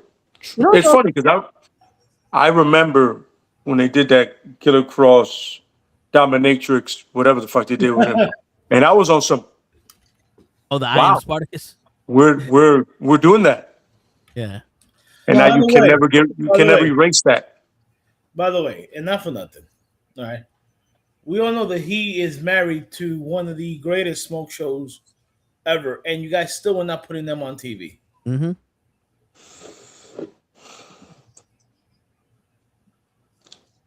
Like, let's cut And the crap. Let's cut the crap. This company, WWE, was born on sex sells because we and this happens today, and you were not putting Scarlett Bordeaux on TV because you had nothing for her husband. Yeah. you know what? You know And what? mind you, she won a chip in the Indies too, so Yeah, she can wrestle. She like yeah, she's a beautiful face, but she can fucking wrestle. But it's like no, let her be arm candy. But then we're gonna pair them with her husband, but we're not gonna put them on Right back. TV, so there would be no arm candy to show her off. I'm yeah. just like what are you guys doing? Yo, but the saddest part is that it's like Killer Cross is no longer with the company, but his character is still with the company yep, because they wasted no time in saying, "Well, now that you're not here anymore, Alistair, take his gimmick." pretty much. And it's like, bro, you had Cross, you had Scarlet. Why are Alistair and Zelina Vega doing the same gimmick when they have their own thing? Like Alistair Black had his own thing where it's like he doesn't need to be the devil in your ear type character. He had his own thing. Like Tommy End was a character. He doesn't need to do what Killer Cross was doing that worked. Bro, Selena Vega had her own character. Like, Yeah, remember that character is pretty much an extension of the Sean O'Hare character that they had years ago. That legit. worked had they not paired him with Piper, because Sean O'Hare was doing that whole, hey, listen, man, if you want to go ahead and have a drink and have a couple, you do what you got to do, baby. I'm not telling you anything you don't already know. And I was like, God, that works for him. It Yeah, also worked for him because he was so goddamn big and athletic. You know what I'm saying? that part. Right, It but was pretty much the same. I remember when I you know heard what? You Allison know say what this something, I was like, character needs, though? You know what this I was character like, needs? He needs a mouthpiece, so let's give him with Piper. what you didn't need, because every Which, time he cut the mind you, I promo in the love back, it was Piper. perfect. I love Piper, but he, like you said, he didn't need Piper. You didn't need him. Yeah. You know what I'm saying? And then they said like, yo, let's dust off this old gimmick and give it to somebody that already had a good gimmick. Why? Why was that necessary, guys? Alistair is very charismatic on his own. Mhm. You don't need to feed him anything. Nope. And he already But had then again, back. Like he had. Bro, even if we would have brought him over and let him continue to doing the shit he was doing in AEW with was it Dark Circle or whatever, His the House of Black type guy. House of Black or whatever. Like, bro, you could even brought him back and had him do that. Yep. No, let's let's rebrand a character for him. He already had something like having people knock on the door, like having the perpetual come downstairs and meet with the devil type shit. Yeah, Yep. yes. Before he left to AEW, he already had that character in WWE. Like it works for him, but it's like, okay, now we're gonna steal the killer again. Luckily for Killer Cross, bro, is killing it on the indies. That's still a conversation I'm waiting to have soon, hopefully. In the works of making that happen, in not only for the podcast but for something else, hopefully. But yeah, he's killing it. Like he showed, hey, you don't need that machine to prove that you're fucking worth it. You know? But you know who also showed that? Matt Cardona. Yeah, bro. And he's back in WWE and he's back to being a fucking jobber. But you know what's crazy? Again, going back to that podcast he did, he legit said that's why he worked the way he did, was to be able to get back there. So it sucks, but it's also like it's the perpetual thing that we all say. It's like everyone's goal is still to work there. As bad as is he for is he most, trying to get that Shinsuke deal? Like, I'll show up, but pay me to surf. Because Shinsuke ultimately realized these niggas ain't pushing me no more. They're like, yo, listen, pay me the good money, and then I'll just go out and surf and train on my own. And when you need me, I'll come in, I'll do something ridiculous, and go back to surfing. Because apparently that's what Shinsuke's doing. I'm not mad at him. I get it. I tried. They fucked up. I can at least get paid. Yo, You know what I'm saying? not for nothing. Everybody to this day still remembers that entrance with when the dude came out with the violin, and he's doing it. But when the moment you hear the that place fucking exploded. Bro, everyone did the dance. Like it was quick to start doing the fucking. It was dope when they did it when he got the Japanese incorporated to it, so no one could sing along. I thought it was one of the greatest heel things ever. He was on something like that. Yeah, niggas don't know Japanese, yeah. so you can't sing. Because it's those little things, like even like how Jericho did it. That's like, nah, I'm gonna take my song away now. Yeah, Like it's those heel moments. Like, nope, you don't get to be a part of this anymore. yeah. Now, we all know Jericho's back in WWE, right? Bro, he's one of those that's like, the minute his contract is done, that's it. He's with WWE.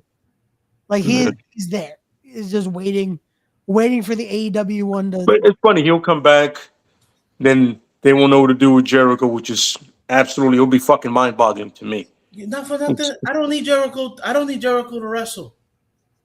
No, I don't need him to wrestle either. I need him to get the list back. Yeah. And Yes. and push. I need him to see Jericho can get with a group Yes. and not even have to move with them. Oh, fuck. He's What's with that? Division. What? What? No, He's with no, Division. no. I said a group, not trash. The vision clearly was not working.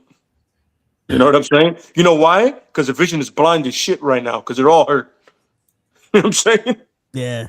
That's not the vision you see on TV. You see the artist formerly known as Austin Theory and douchebag Paul. So let's not call him the Vision anymore. You know what? You give Jericho a group of Canadians. That's where you give Ethan Page. Yeah. Those Exactly. guys. Put him with Jericho. Get a couple of Canadians behind him. He goes and then you can do the whole because of the landscape of the world. You go, yo, we're only fucking with Canadians because clearly we can't fuck with Americans, and it makes sense.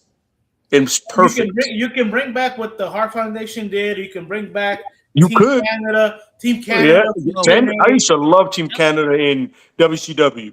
Yeah. I used to love Lance Storm in was it the 120 kilo title belt? By the way, those stickers were sensational because they never came off. And he stuck them perfectly. I don't know how the fuck he did I that. feel like Word. I think at one point they just made a belt that looked like it was a sticker, but just to fuck with it. Yes. I don't think there were stickers at one point. I think it was legit. Yeah. No, you never saw that episode where he put the he put the sticker for the cruiserweight title. I was like, that shit was flawless. No, Yeah. I think Like, I can never pull that shit off. Oh no.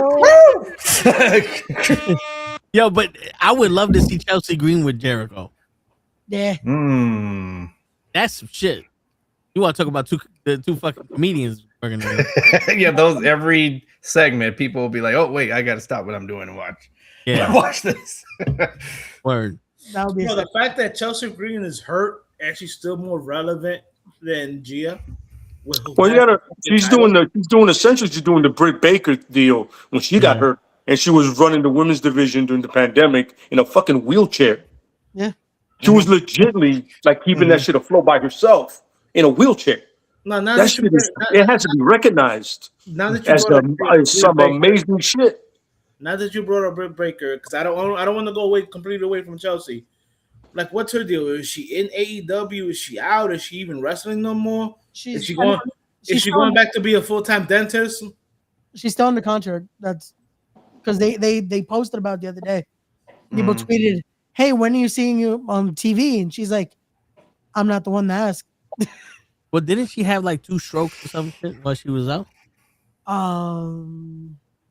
Did she? I don't remember. I know she had some serious shit happen to her, like her arm was fucked up or something like that. But I know because if you look at her now, she's completely skinny. Like she looks like skin and bone. I could look it up. I don't remember her having a stroke though. Go back to Chelsea Green and I'll look it up. No, I just like that's sad. But go ahead. Yeah, no, but I mean, like, dude, the whole fact that Chelsea Green started her career as Lauren Van Ness. Right. In TNA. You know what I'm saying? Like, not for nothing.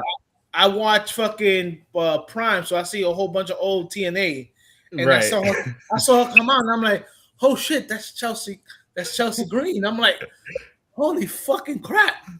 Yep. That's like watching Glow, and you start to see a few people pop up here and there. Like, wait, that's Yeah. you know, Yeah. so it's Right. kind of that's what that reminds me of. Right, but I'm just like, yo, like even back then in TNA, like you saw a glimpse of the kind of performer that she is, and you're like, bro, you're in a wheelchair.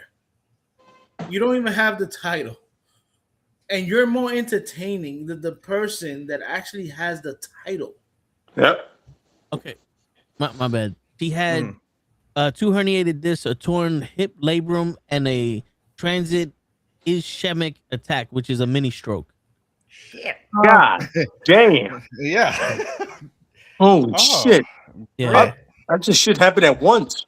There's a lot of people that deserve that kind of shit, and that's not her, apparently. No, I don't know. No, I mean, I get off the top of my head, I could think Seth Rollins, you know, Logan Paul? Dominic Mysterio, you know, just Yeah. little names like that, you know, guys like that.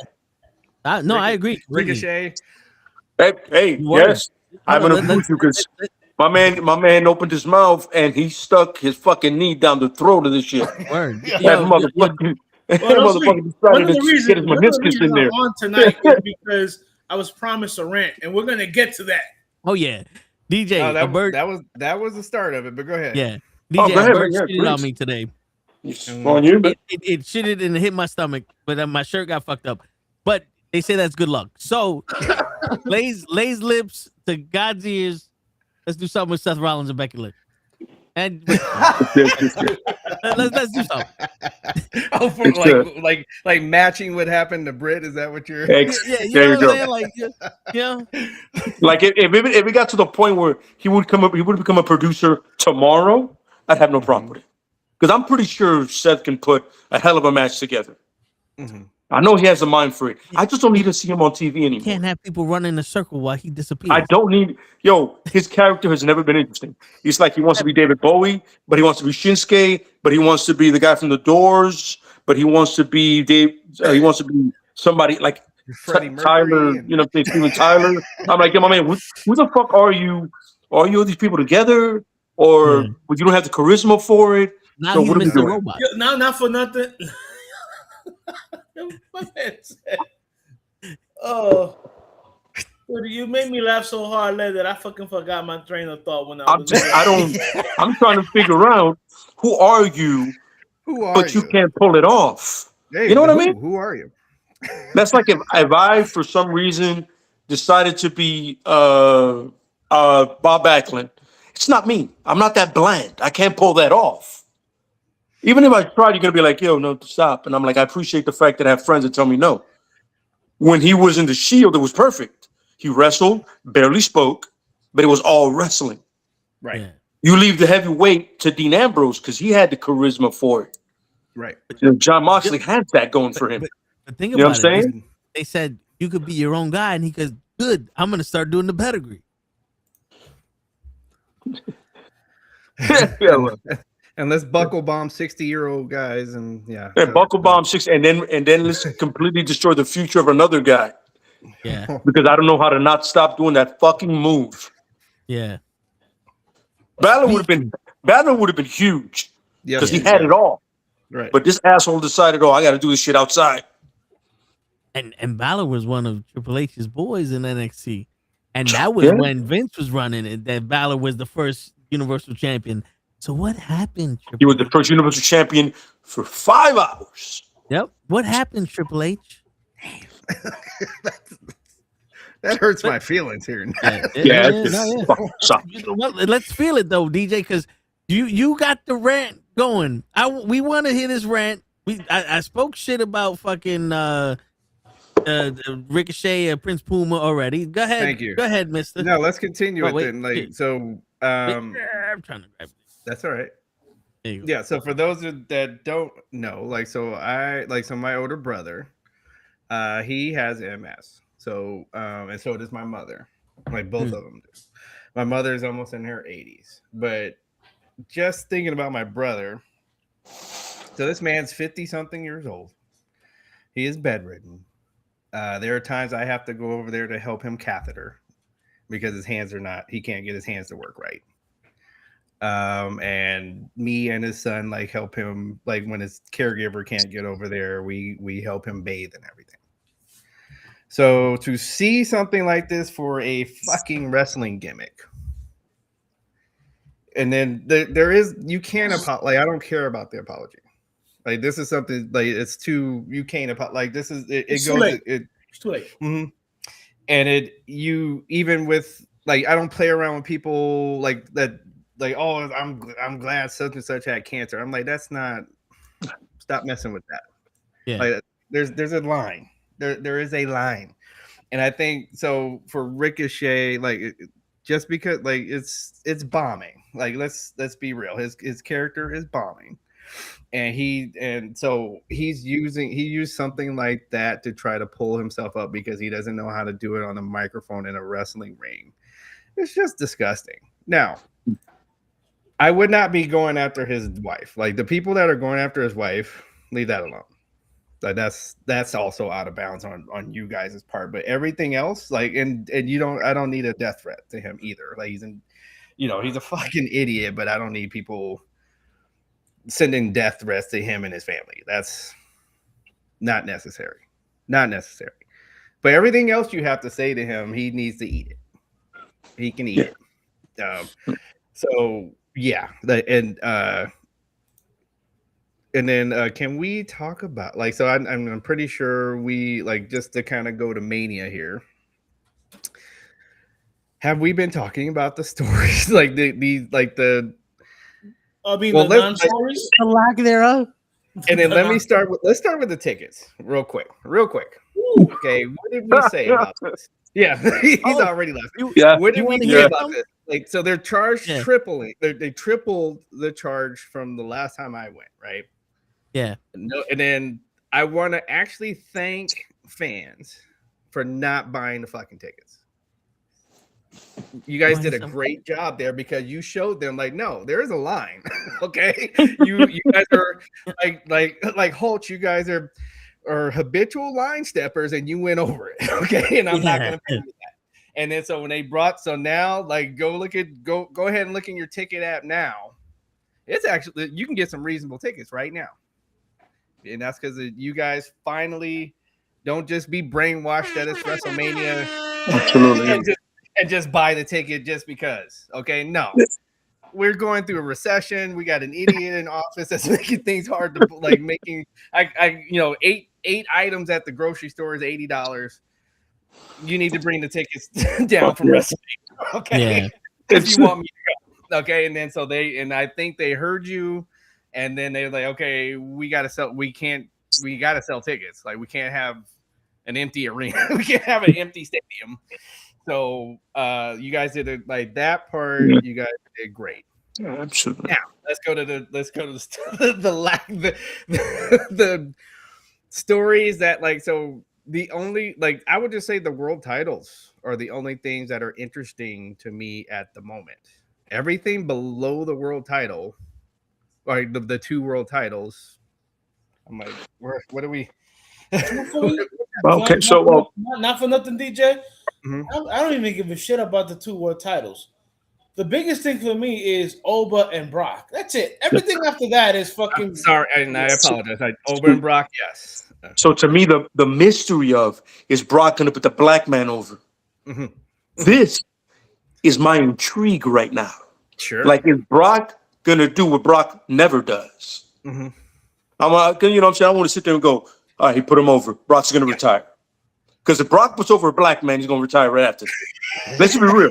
He's going to leave his boots. Let's be real. Let's be 100. It's going to be a big payday, and we won't see Brock again until like some Hall of Fame shit, where he inducts Vince McMahon again for trafficking and some shit. Some shit like that. Some fun shit.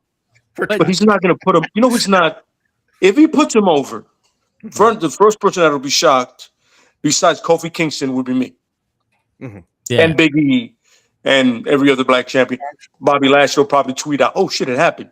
MVP's going to say some shit. Whole panel. Yeah. The MVP's going to say some shit too. Yeah, I wouldn't. Her business is going to say some shit, but that's the most interesting to me. The thing with Punk and Roman, I love Roman, but it went from I'm the better next to your father to you're old. So are white people that detached from family that calling them old offends them? Meanwhile, you said something about my father. Right. we're having this. You know what I mean? I get that. I get where Roman's coming from. Cares about his age, right? Yeah. You know what I'm saying? He doesn't care about how old he is. I guess I got to talk about his dog or his bracelet to offend Yeah. him. But if I call him old, it'll set him off. That's weird, ain't it? Well, Yeah, let me present like an idea Please. here of what I think is happening in that Yeah. particular storyline and why it intrigued me. All I don't right. think the storyline is about the match at all. Yeah. I think this is about Jay becoming the tribal chief. Oh, well, mad late, but I'm with you on that one. Yeah, that's what I How think late is this happening. is. We've spoken about this at length, how late this is. Yeah, that's what I think is happening. Is so because notice like so so Monday, notice think it's that so Jay comes out first, right? And he's like, like he's the one like you're talking, keep my family out your mouth, da da da. And then he's like, and where is the tribe? Like he's not like where is Roman? He's not even out here. And then finally he comes out there, right? He like the altercation happens. They're pulling him away. Hey, go get him, Joe. Joe, go over there and wreck him right now. And then he does it. Then Roman just does it. I think they're making like so. Ultimately, I don't know who's going to win the title match, but it won't be about that. It is about they're elevating Jay. They're going okay. It didn't work as a face. I'm sorry. So now we're gonna go the Roman route of how we made Roman, how we kind of had people like Roman, is the way we're gonna do it with Jay now.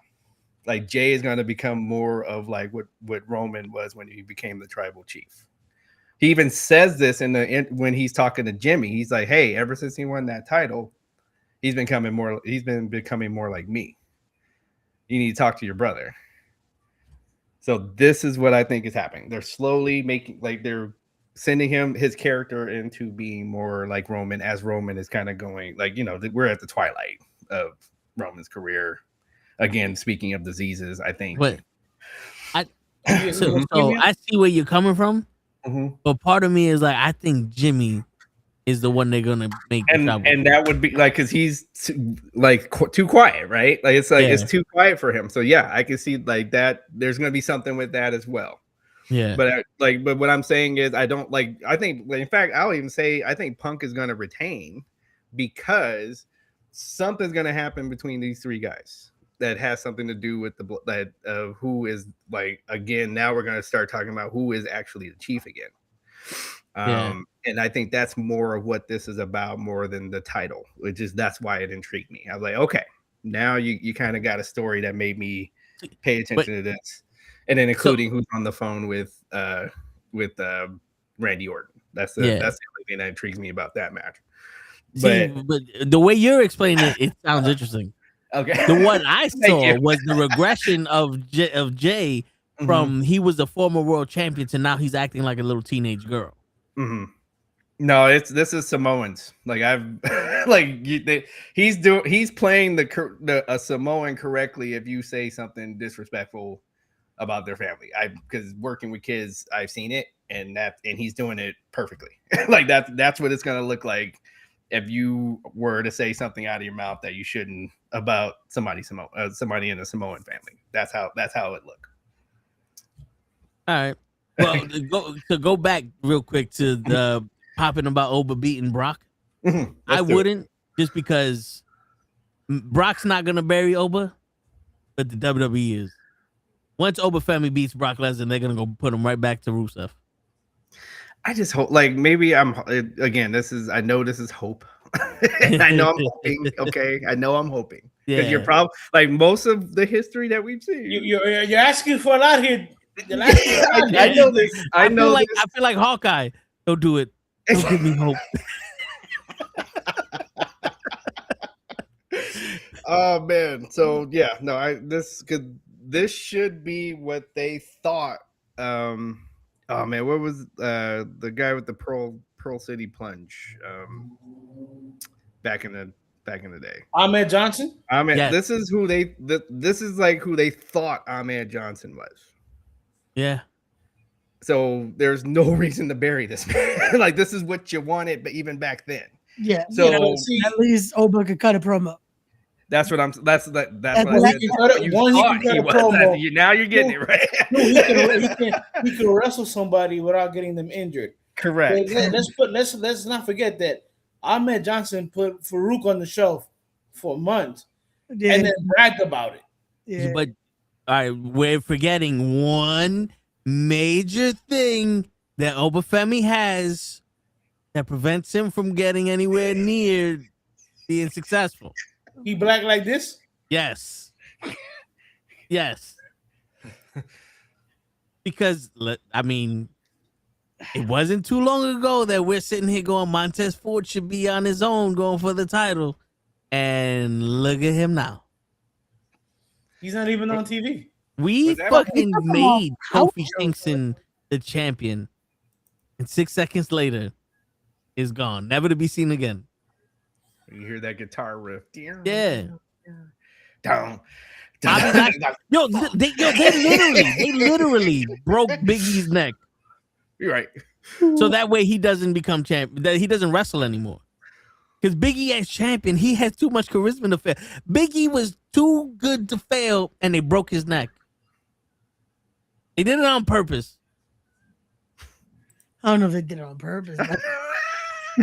It's the only way to stop this man. Break his neck. Break his neck. So Rich, They had Sheik tell this dude how to do it. Look, not for nothing. Fucking jabroni.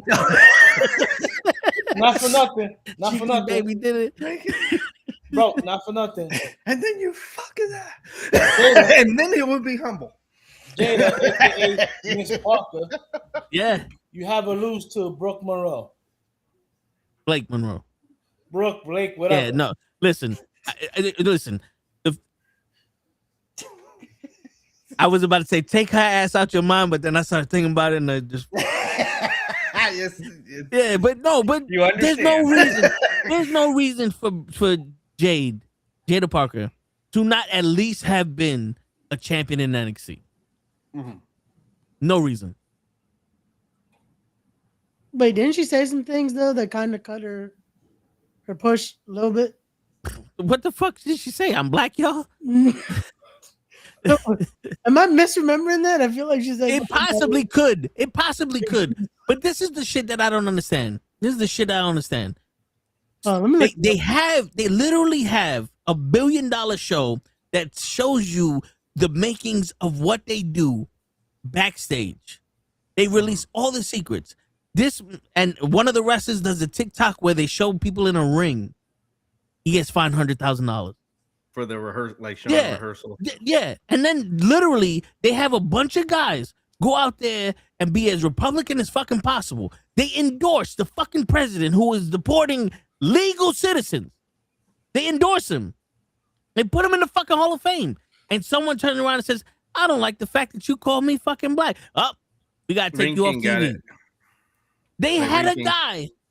They had a guy who drank 18 beers a night in his celebration, and someone gets a DWI. We can't be on TV for 14 months. Yeah. If this is the most hypocritical fucking company that I've ever seen in my life, Oh no, it's very, and I don't know what the fuck is. it's fucking very hypocritical. But yeah, she had said very like transphobic comments. So that's when Really? yeah. I was like, I I could have missed sworn I that, remember. yeah. Dude, Yeah. they fucking fired Eric Young when he went public.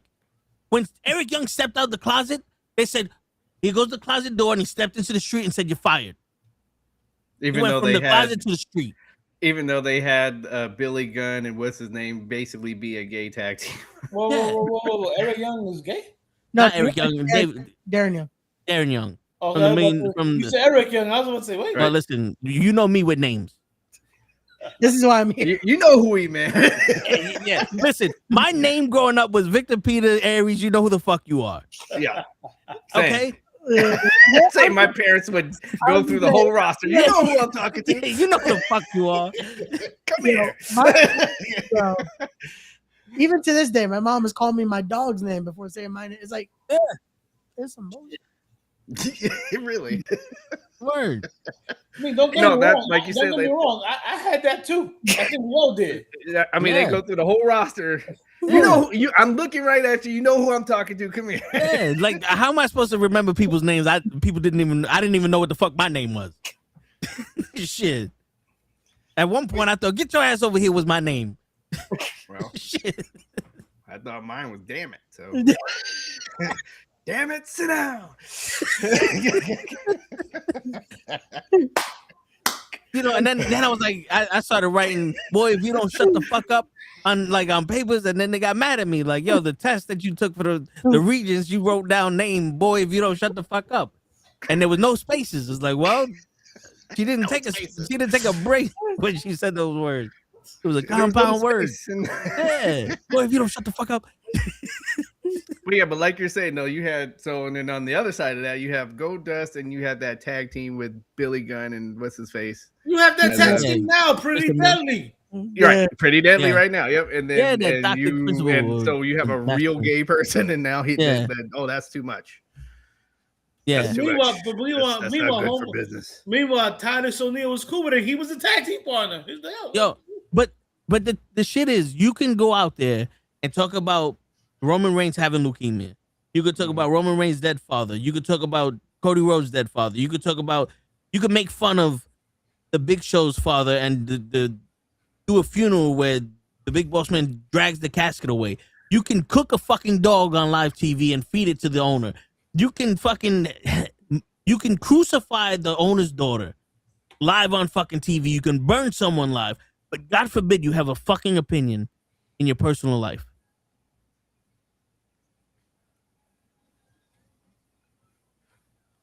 Nah, you're right. That's like me talking all the shit I do on this show, and then Ray turn around and go, "You know, I hate midgets," and I'm like, "I can't fuck with Ray. I can't fuck with Ray. I can't fuck with Ray. He crossed the line. Get out of here. He crossed the fucking line. You know what, Ray? Just because I thought it, you're gone. You're gone." Oh, no. Oh, no. My bad, Ray. I was like, Ray comes back and catches strays. And... Like, no, I didn't even say nothing. No, I finally come back from crazy. No, but this is how bad that shit is. Yep. So okay. So look, and I'm pretty sure, I don't know what she said. You know what I'm saying? I don't know what she said. I'm saying, I don't even really care. You know what I'm saying? Yeah. I get it. You know, sometimes you have to hold people accountable, but like we've all been saying, you've literally been, having parodies of, same-sex relationships.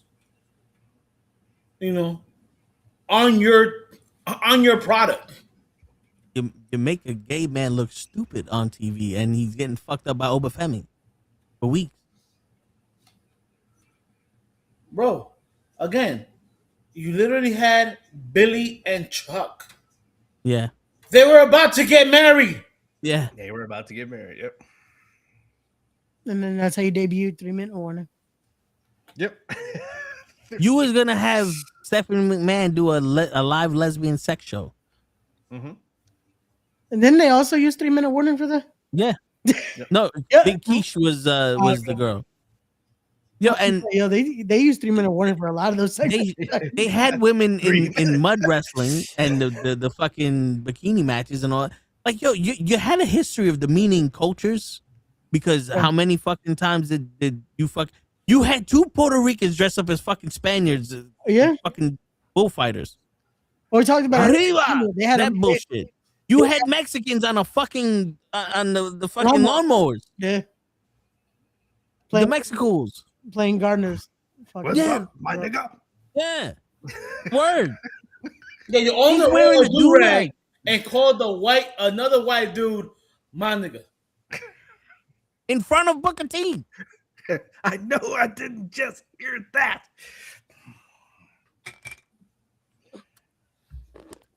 And that's all he could. He could only deliver that line. He couldn't put his hands on him. Yeah. So in all, like, where does the moral stop here? Because I understand people say horrific things. Yeah. And sometimes you got to suffer the wrath of what you say. There's consequences to what you do. Mm. But also, you can't fucking be the one, the pot calling the kettle black. Like, come on, bro. But I think the issue is when it comes to it is nowadays, it's like you just said, what you say, someone's going to give you consequences. Yeah. It's the company or if it's people. But it's kind of, the company doesn't give a fuck because Yeah. they've shown who they support Yeah. and what they'll put out there. yeah. Like, It's like the Dave Chappelle story. You can't say faggot. Why not? You're not gay. Wait a minute. I'm not a nigga neither. I'm also not a nigga either. Yeah. So, And it's like, I mean, what was it? I'm sorry. They did Manny Rose bogus as well too. yeah, because she was making money on OnlyFans. yeah. Remember, that was the excuse they used for years. Oh, we can't put China in the Hall of Fame because if they search her up, her porn is going to show up. Meanwhile, it's like Every fucking girl did Playboy. No, but my thing was, I was about to say, weren't you advertising for like Playboy 5 years? Right. Playboy. There was Sable. Yeah. There was Like- China. Chrissy Henny. Corey Wilson, Tori Wilson. Ashley Mazzaro, You know what I found the other day that Chrissy Hemme. I didn't know they fucking did? It popped up on my Twitter. They did 1 year. They fucking sponsored Girls Gone Wild. Yeah. And had a bunch of wrestlers on there. Yes. But then yes, you find you're out, yo, there was a bunch of minors. Right, that guy. Yeah, that Like- guy. Yeah, I saw that documentary. Or I a was bunch, like, bunch of those girls were minors, and I'm they like- were too drunk to consent of when they were saying, because at the beginning of when the they video, were- tell everybody you're 18. I'm 18. You know. yeah. Yeah. Again, we know the suits morally can care less, but Yeah. that doesn't take away from the talent doing what they say, doing what they do, saying what they say. Someone's still gonna fucking judge, and someone's gonna fucking be that moral, like, yo, really, you said this? Like, come on. So you know what you do then? I would make that. This is wrestling. I would make it a storyline. Right. And have Jada, whoever says that shit, eat their fucking words. Right. Be like, yo, listen, what you said was wrong. Do you understand what you said? He's like, yeah, my bad. I apologize. She goes, apologize. And now live on TV, she's going up against one of those people or somebody who defends those people, and she eats a fucking word. Because that's a true consequence to what you say.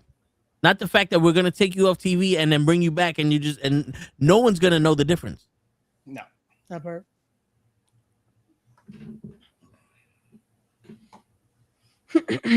Just like when you're disciplining a child for doing something wrong, you turn around and go,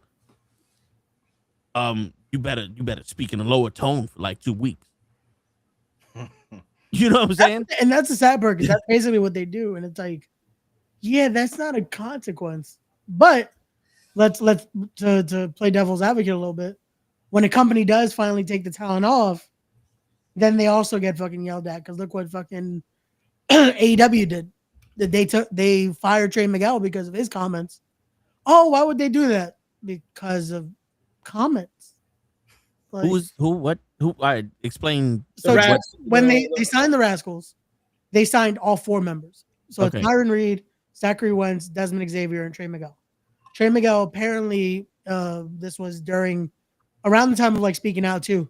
He had gotten into a dispute with another independent wrestler, David Starr, who has since been canceled because he was a piece of shit, whatever. Unfortunately, in said argument, said some very derogatory terms toward the LGBTQ plus community. And that came back to bite him in the ass now when they signed him, because again, AEW has to go through their channels just like WB. So even though they're not a publicly traded company yet, there's still a board that they still listen to. And he said this, null and void the contract. Damn. But again, it's understood why they did what they did, but people instantly were like, oh, this. It's like, again, has Trey Miguel changed since? Definitely. Problem is, your words come back to bite you. This is why they say, whatever you say out there, be ready to own it up. You never know when. No. Because the internet fucking, unfortunately, as quick as this shit can get you famous, it can be the reason, oh, you said this? I mean, remember what happened with Kevin Hart? Yeah, look when he was gonna host the Oscars, right? That he was gonna Right. host. Yeah, it's again, it doesn't, no matter who you are, what status you are, this shit stays out there. So whatever you put out there, you have to be ready for, can either be used against you or, oh shit, yeah, this guy said that. Like, you never know. You never know. But just for Kevin Hart's sake, that was in a stand-up comedy. Not every joke's gonna hit. But also the thing is, oh, you leaked his jokes. Leak the other ones that you didn't like. Because this is malicious attack on him now. Right. You know what I'm saying? Like, we know what was happening. I didn't expect, like, in a case like that, Kevin Hart don't need to apologize for nothing. That was a bad joke he said that didn't land. And he already felt the fucking consequences for that because shit wasn't funny. Like 20 years early. Like, Yeah. you know. Like, come on. Like, what's next? Oh, when this girl was a baby, she smacked her mom. Oh, shit. Well, you're fired. Someone told me you was 3 months old and you hit your mom in the eye by accident. But we can't have that. Abuser. Yeah, we can't have that. You know what I'm saying? We respect parents. You here. might not remember, but when you was a baby, you accidentally pissed on your mom. So You might not. Yeah. You can't have that in our record. You might be the next. Yeah, word. That's how it starts. That's how R. Kelly started. We can't do that. Oh no. That's how R. Kelly You remember? started. Yeah, you remember that time that you didn't put the quarter in the meter and you got that parking ticket? You can't be world champion now. Yeah, Irresponsible we got bitch. Yep. Gotcha. Yeah, irresponsible. remember that Ain't time when the you went to the responsibility. bathroom and you didn't and you pissed on the toilet seat? No, you got it suffer for Yep. that one too. Mm-hmm. Yep. I mean, you we can remember go that- to. Or you didn't put the toilet seat down? Yep. Oh, my favorite. Remember that time you spoke to that blind person and you shook your head yes and didn't answer him yes? We got you, motherfucker. You're done. Yep. You're done. You hating blind people. Yep. We got you. No, this is the best one. This is the best one. So we went to Blockbuster and saw your receipts. Forgot to rewind. Oh, you motherfucker forgot to rewind. Son of a bitch. Yeah, you, Oh, you yeah. did a return, but you In fact, didn't- give me the title right now. Give me the title right now. I Hand dare it you over. not rewind. Well, you know, we did some research, and back in 1997, you were 15 days late on returning the game you rented at Blockbuster. So, exactly. Got him. So give Got us him. the title. We're gonna Yep. have a tournament now because you can't. You don't know how to return videos. Yeah. You remember? Oh wait, You remember that here's time? another one. Here's another one from the New York City Public Library. You still have an outstanding book that you never returned. Mm-hmm. The giving tree. Get that tree back, damn it! You remember that time in kindergarten you was learning your ABCs and you forgot F? Well, now you're effed. Yeah. Yeah, Now you're fucked. Because now we found out you a Yep. fascist. That's why you Yeah, forgot the yeah, F, right? you You didn't want to piece of say shit. F. You piece of shit. What was it in Rush Hour? The F? The F? We got you, nigga. Because we're perfect and never made no mistakes. But you? Oh no. You should have been better. Since day one. You remember all those contractions you made your mom have when she was giving birth to you, motherfucker? It's time to pay up. You was on Heard some about day the one. You was on some contraction day thing. one ish. Yeah. Yeah. So we got it. We can't have you. But this will be good shit. Yeah. Yeah. Listen. But We will but make your if you- name if- contraction. Yeah. That's What? right. You're never gonna be world champion because you scared us and it took you longer to cry when you were born. But you're gonna wear a thong. you know, you're incorporated in the files with, you know, maybe possibly trafficking humans. But you know, You get over that. we'll get over that one. You can Yeah, go have a title shot. Don't worry about that one. Don't worry about it. Yeah. Our lawyers. Yeah. That must have been a mistake. You remember But- Jimmy but your Snuka, friend right? over- Yeah. Yeah. But Yeah. your friend over there, We don't friend believe in over that. there who No, he returned the book 5 days too late, man. Yeah. They'll never have a chance. Son of a bitch! Somebody was waiting on that fucking book. I can't have that. Wait, what did he do? He asked her to pee on him. It's all right. It's all right. Don't worry about that. Human nature. We can cover that. That's Yeah. In fact, that gives me an idea. I'm gonna fuck my daughter. We can call you the pisser. Yeah, he's gonna piss. He's gonna piss. He's gonna piss. Remember, they did that. They made someone piss themselves when the Big Show went. Matt Murdock or whatever. Not Daredevil. What's his name? Matt The Morgan? the short white dude that was in TNA, and then he was like the general manager of NXT for a little while, or cruiserweight division. Oh, the dude that's married to Madison Rain? no. This dude, he was Rockstar Spud in TNA. Yes, him. Oh, that dude. Okay. Yeah, I can't remember what he was in. Yeah, they made him piss himself Yeah. when the Big Show grabbed him. Derek something? Oh, there's been a couple of even the manager of the AOA or AOP, whatever. Yeah, or no, well, the guy after Paul Ellering, and he pissed himself in the tag team match, and they even made a whole thing and looked at it. Oh, so Bro, that was same guy. Okay, yeah, okay. same guy. That was Rockstar Spud. Yeah, Okay. because I remember he had the little suit and shit. Right. Bro, Yeah, they had Natalia walking around farting. Yep. That's right. That's right. and these are the people that, oh my God, you had an opinion about something. So we got to take off TV for 3 months. Yeah, because let's face it, as some people have stupid opinions on shit, but it's still one of those things that this is what they're saying, right? Like, I don't know what she said, but let's go with the whole transgender shouldn't be in sports, right? I think that's Whatever. Like, that was their complaint. That's what it was.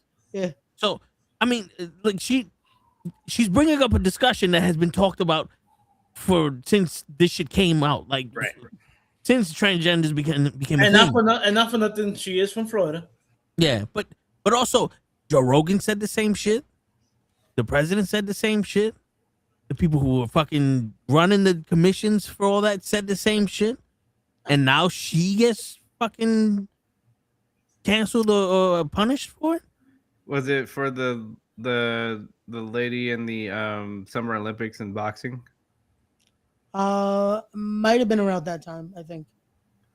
That was actually a female, by the way. Yeah, that was again just to add the cherry on top. All those motherfuckers that were talking that shit about it. That's like, I'm like, do you really think that's a Muslim country? First off, so they're not about to send a transgender person out there to represent their country as a Muslim country. It's not happening. It's not happening. You guys go read a book. Funny to me. It's funny to me because I'm like, because afterwards they're like, oh well, no, they actually tested her and she was actually born a man, and I'm like, no. The Olympics go through. You have to go through so many fucking tests to be an Olympian. yes. Right. They're not gonna miss that. No. Not at all. This is not boxing where they're gonna let you slide when you do your blood transferring or whatever Manny Pacquiao was accused of doing with the blood doping shit. Like, Yeah. Which they never found anything. Right. Wasn't there an issue that someone used their fucking Mayweather did that. Mayweather did want to fight Pacquiao in his prime. So he put out there, oh, he's drinking rooster blood, and then even his uncles were saying some bull crap, like, yeah, in Vietnam they would do it, and then you couldn't even kill them; they would be running right through M16 fire. I'm just like, you guys stop, stop! Just tell me you're scared of Pacquiao. Right now. Real quick, she said, she supports the LGBT community, but she's opposed to including transgender women in women's sports, and she said, don't get nothing twisted. I support the LGBT community, but I am also a woman who played D1 sports. And if y'all can't understand that, I don't know what else to tell y'all. I don't see anything wrong with that statement. Nothing wrong with that statement. There's nothing wrong with that statement. So if that's what people were fucking up in arms about, our country has definitely been fucking pussified. Is that her first name, or was that the the apology statement she put out? That's what Google's telling me. Yeah, I feel like that. Yeah, that doesn't sound off. I think that was it. Yeah. Look. Again, I support. I'm one of those where if you whatever you want to be, it doesn't affect me. Go right ahead. You want to clarify yourself as a fucking dog? It's fine. That's your life. This is what you want to do. You know what I'm saying? That has nothing to do with me. Nothing. So, like, what is wrong with people? Look, yes, I support if you want to be part of the LGBT community, that's fine. That's your choice. If I have a daughter, yes, I would like her to play against, women, people who were born females. That's not saying anything crazy. So apparently she liked a post about some shit that was dealing with that, and they were calling her transphobic. And then that was almost her, I guess.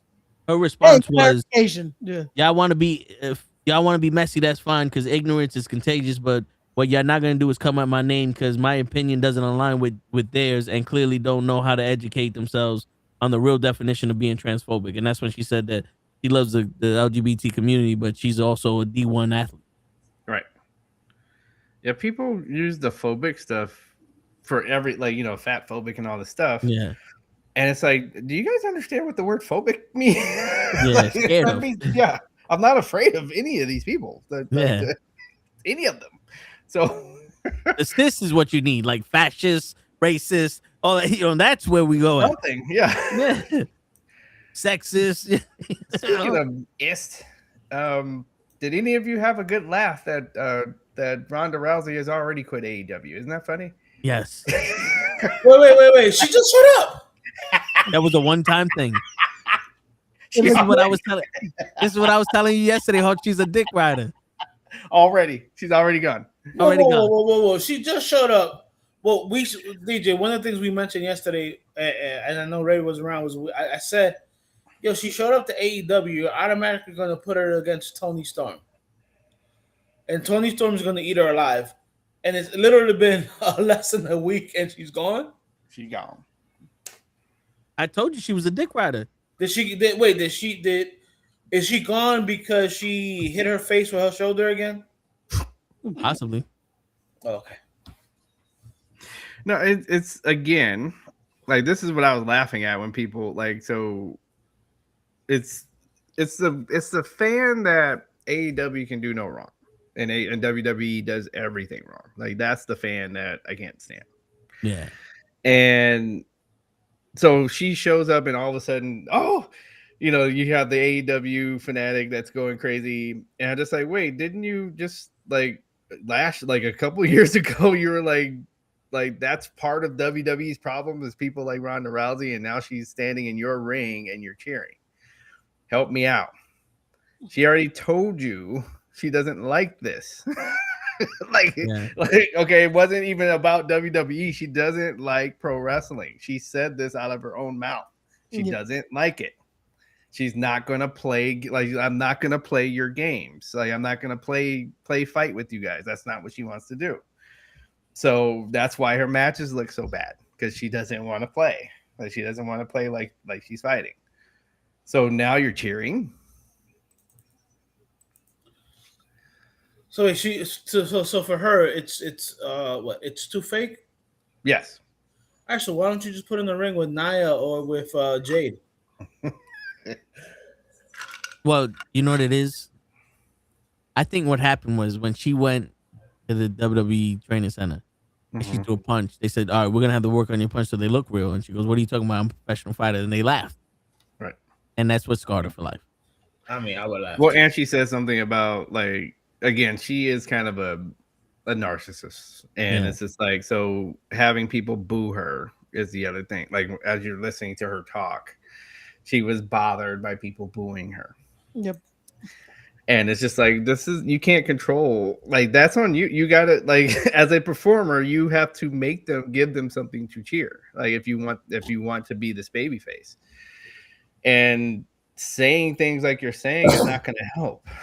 Yeah, when you're Okay? patronizing the fucking very fans you're trying to entertain, Right. they're not gonna like you. That's not gonna help. It's Bro, crazy. bro, to see them it's called faces and heels for a reason. Correct. They're not all faces. I'm Yeah. sorry, somebody has to be a heel, and not for nothing, Rhonda. We figure it out back in your fucking UFC days.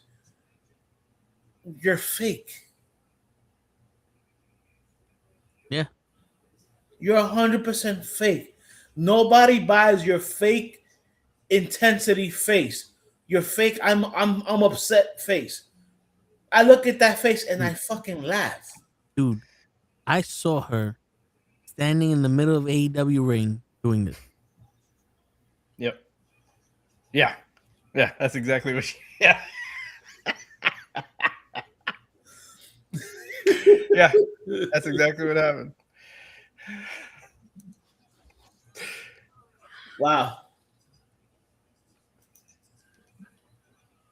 And it went just as like it was just as long as one of the matches in the middle of the card. Yeah. And Tony Storm turned around and said, "Okay, I'll fuck you up," Right. and went and fought her. Yo, And Tony Storm is a legit badass. Yeah, dude, I have a 3-year-old goddaughter that would convince me that she's mad better than Ronda Rousey. Dude. I mean, one to raise 2,500 kids. Damn. Word. 2,500. Crazy. Dude, I just saw that second of a thing and I said, this didn't work. I don't care what happened after. I don't care what happened after, before, this, did that little pose. I think she I'm not in this. like she almost pointed to the WrestleMania. Oh wait, there's no WrestleMania sign. Word. Yo, not for nothing. Not for nothing. I wouldn't be surprised if she pulls out of the fight with Gina Caruso. Carano. Carano's that's about to be boot the ass in that match. I was gonna say that's what all this was, though. This was that AEW appearance was just to promote that shit, which is funny because she says in her statement she posted after, "Oh, this was just to give a big fuck you to TKO." Meanwhile, she then confirms, "Yeah, I know they got stock in Netflix, but I think we'll be okay." It's like, You're right. She don't think like she don't like. It's just you do get your fight is on Netflix, right? Like, right. You're hired again. Yes, you're hired again by TKO. And now, can we all sit here and agree that there's nothing you can do to be John Cena unless you become John Cena and they pick you, because that is what they backed to make the first ever all women's pay-per-view, the women's Royal Rumble, fucking main event for WrestleMania, and the women's revolution. That's who they backed to do this. That piece of shit right there was what they backed to spark the women's revolution. And they didn't need her because they had the ingredients to make perfection already. You had Bayley in her prime. You had Sasha Banks in her prime. You had Bianca Belair, Rhea Ripley, fucking Io Sky. You had all these fucking people already. And as much as I hate her, you also had Charlotte Flair. Yeah, but you had all but four. Once you started putting the light on them, they showed you why they deserved it. Exactly.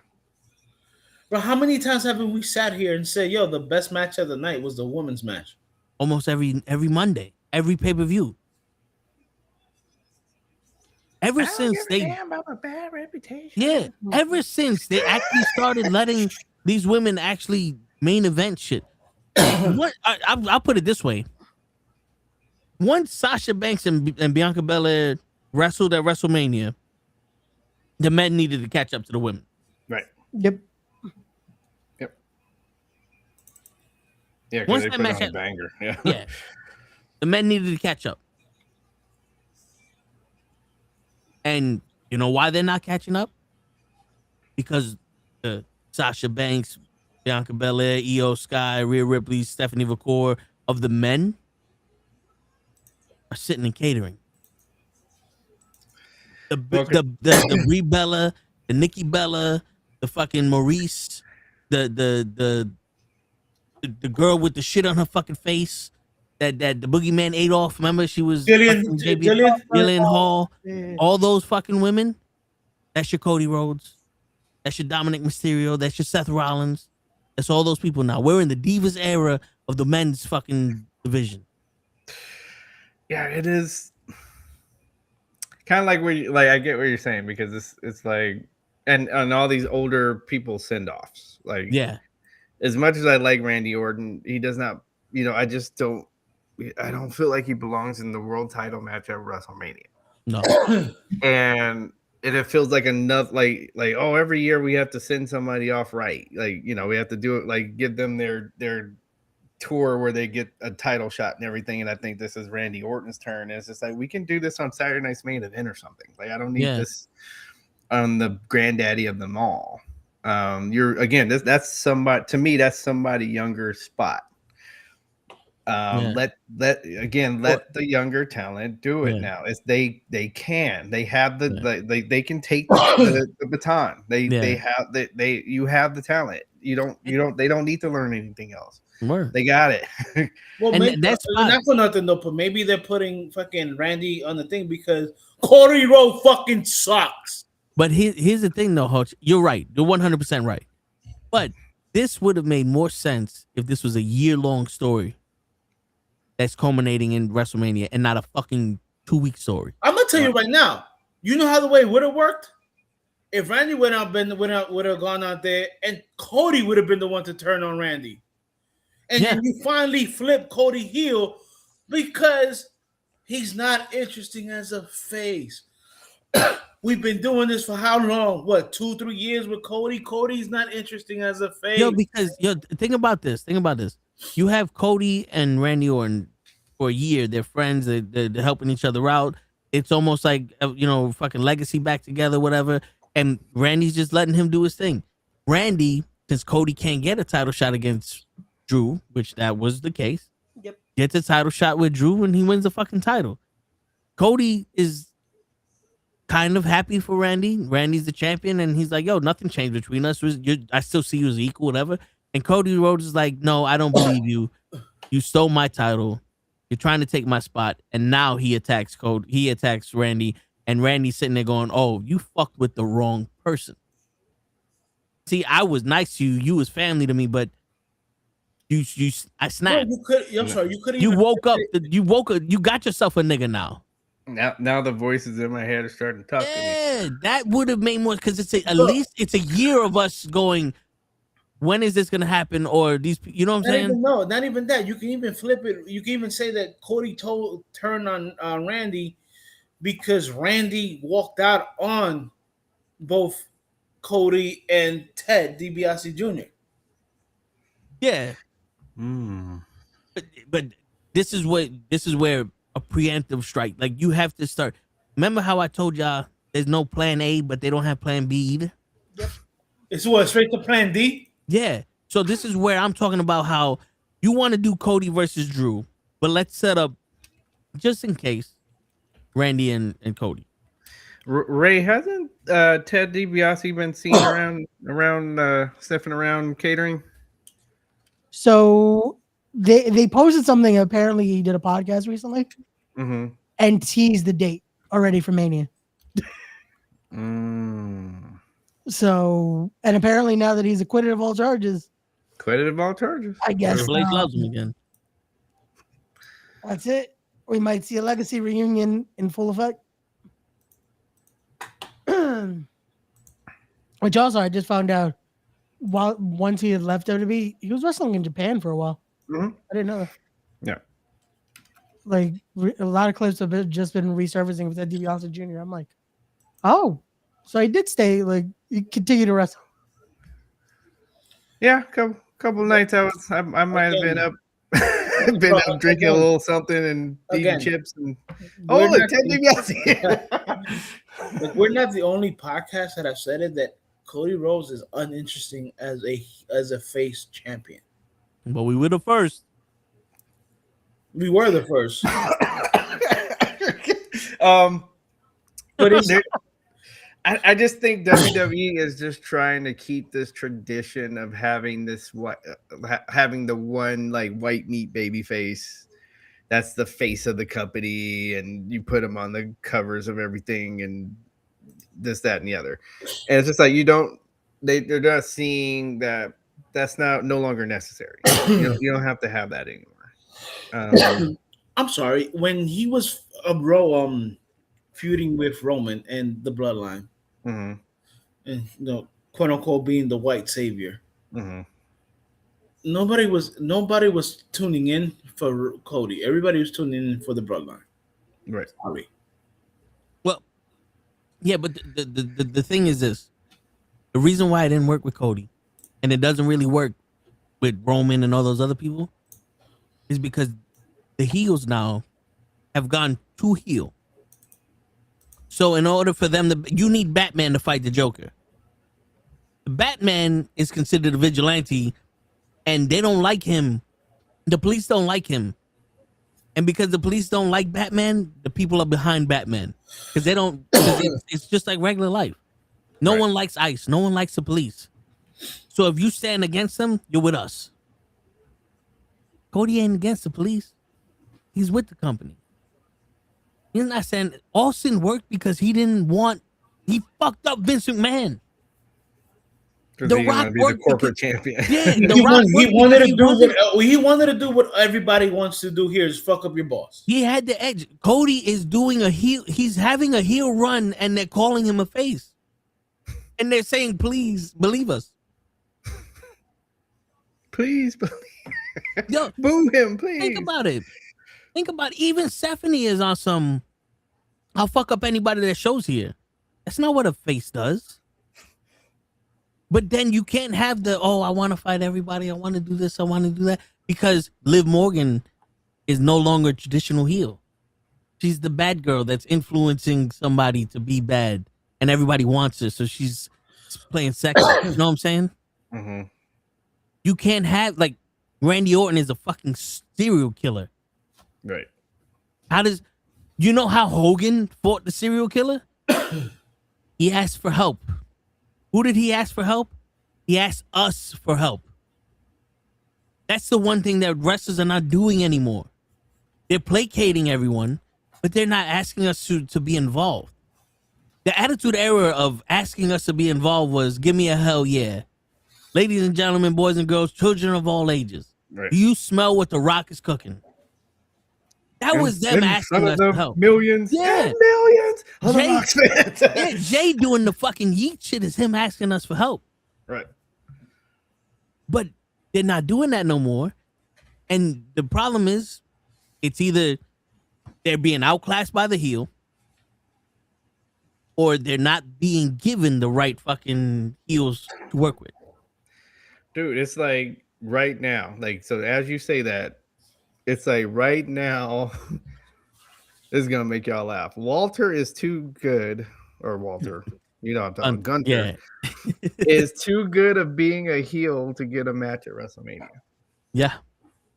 That's basically what has happened. Like they like, we want to put you in the show, but I don't know who can we put you with that people will be interested in the match.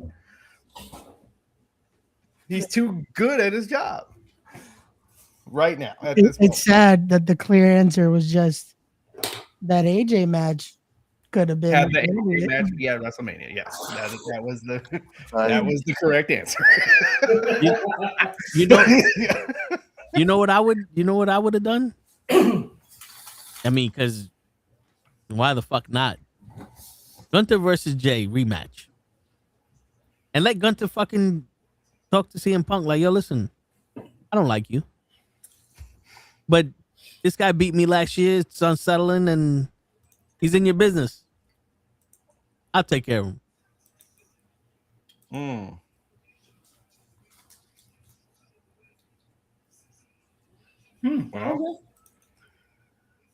Well.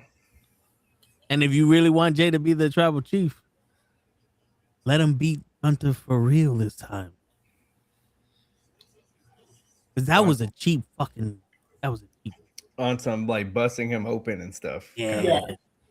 This ain't the same Jay that you fought last year. Right.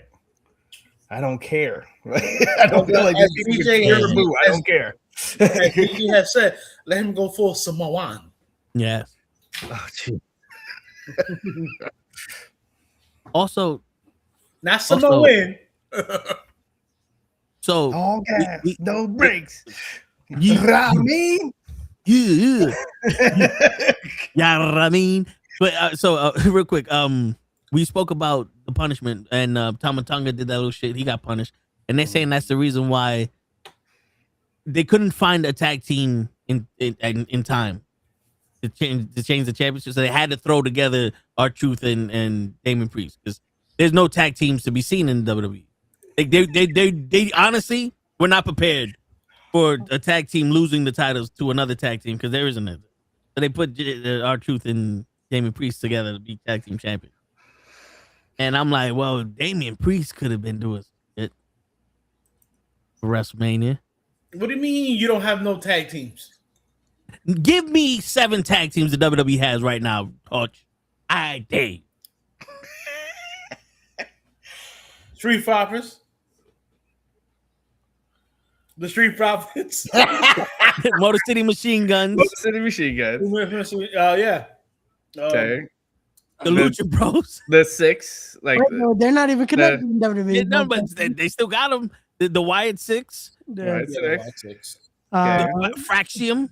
Yeah. Yeah. Garza and Humberto. Garza and Humberto. Okay. LWO. The gay guys we were just talking about. Pretty Deadly. Pretty Deadly. Yep. That's 7. The Judgment Day. Yep. Yeah. Oh, the War Raiders. Yeah. Yeah, the War Raiders, bro. Wait, but see, nothing. This is Magic Hands. Spirit Fingers? You can give me the Spirit Fingers? Yeah. Look, poof, gone. Nothing. They had nothing. They had nothing. You were wrong. The Trump sign language speak.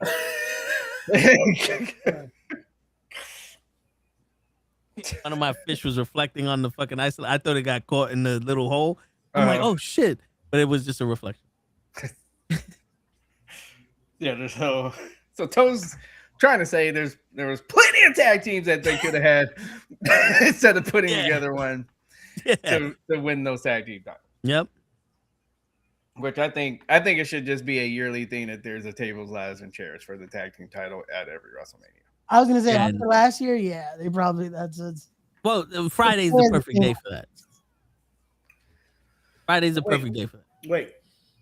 So you're telling me, even though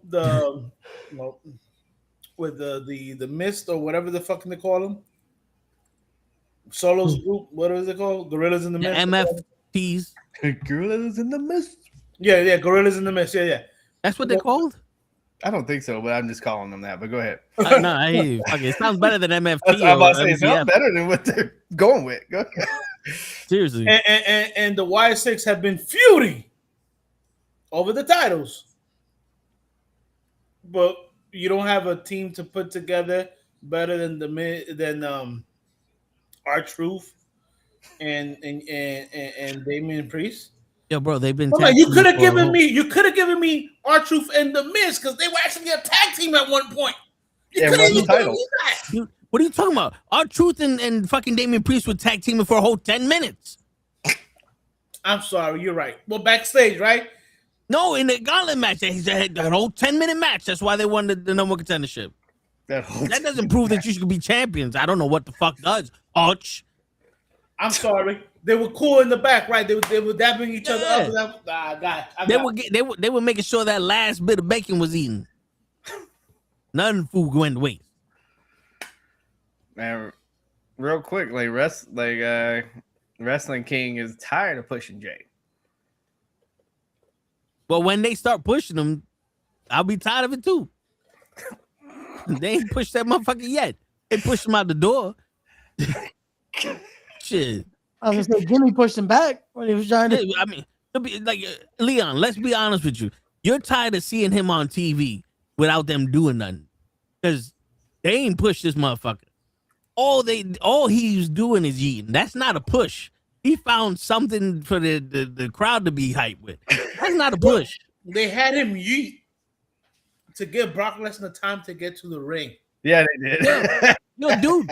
Yeah, they did. Think about it this way. Jay was big for the bloodline. That wasn't his push. He went to Raw. He started his own shit. He became tag team champions with Cody Rhodes. That wasn't his push. That was Cody Rhodes. Then he became Intercontinental champion for a week. That's not a push. Then he finally wins the Royal Rumble. He wins the Royal Rumble, and now he's afraid. And then wasn't that like an opening match that his title match? Yep, it was the opening match of the night. And then he beats Gunther in that stupid ass shit. He wins the world title, and he has a horrible title defense. They bring back his big brother to smack Gunther to defend. Yeah, they have a horrible run with him. Where is this push you're talking about?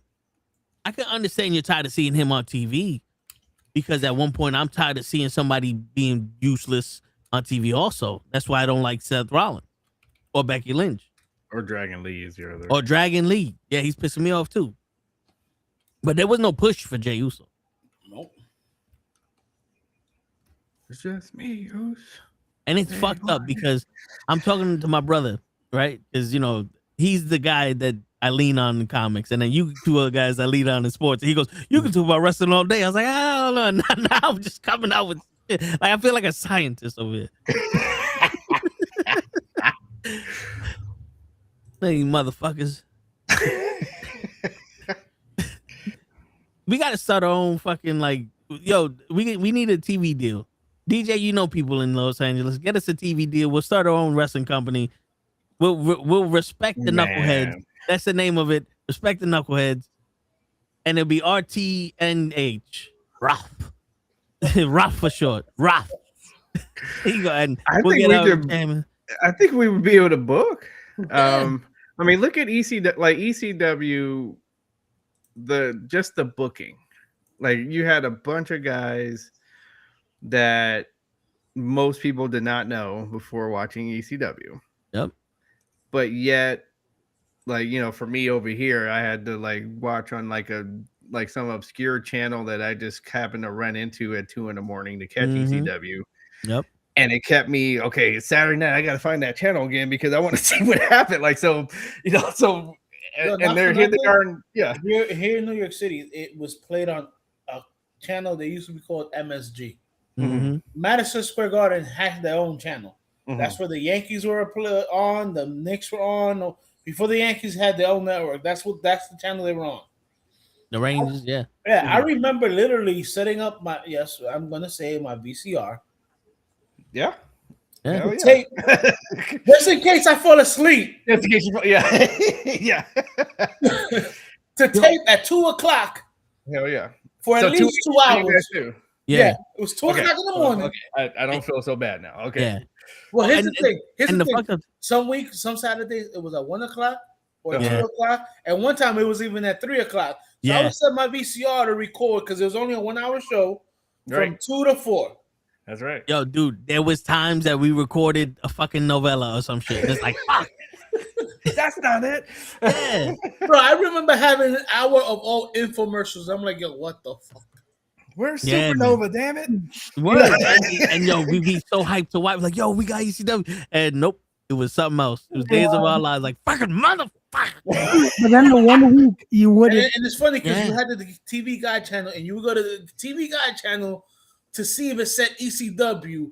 Yep. And it would always say TBD, and then you're like, be determined. Yep. Yep. You motherfucker, you motherfucker. And at that time, ECW didn't have enough money to do what happened last week. Nope. So if you missed it, you missed it, You and missed they didn't it. tell you. Nope. You had to go find like for You're me. like Mikey Whipwreck's the number one contender, Right. Exactly. So you had to go find those guys like that sell action figures and videotapes. Hey Yep. man, give me that episode of Yeah. I missed it. You gotta give me that episode. Dude, I remember on Monday going to school, be like, yo, who saw ECW this weekend? Right. Dude. You could tell me if I'm wrong or not. I was just a fan of watching it and the figures.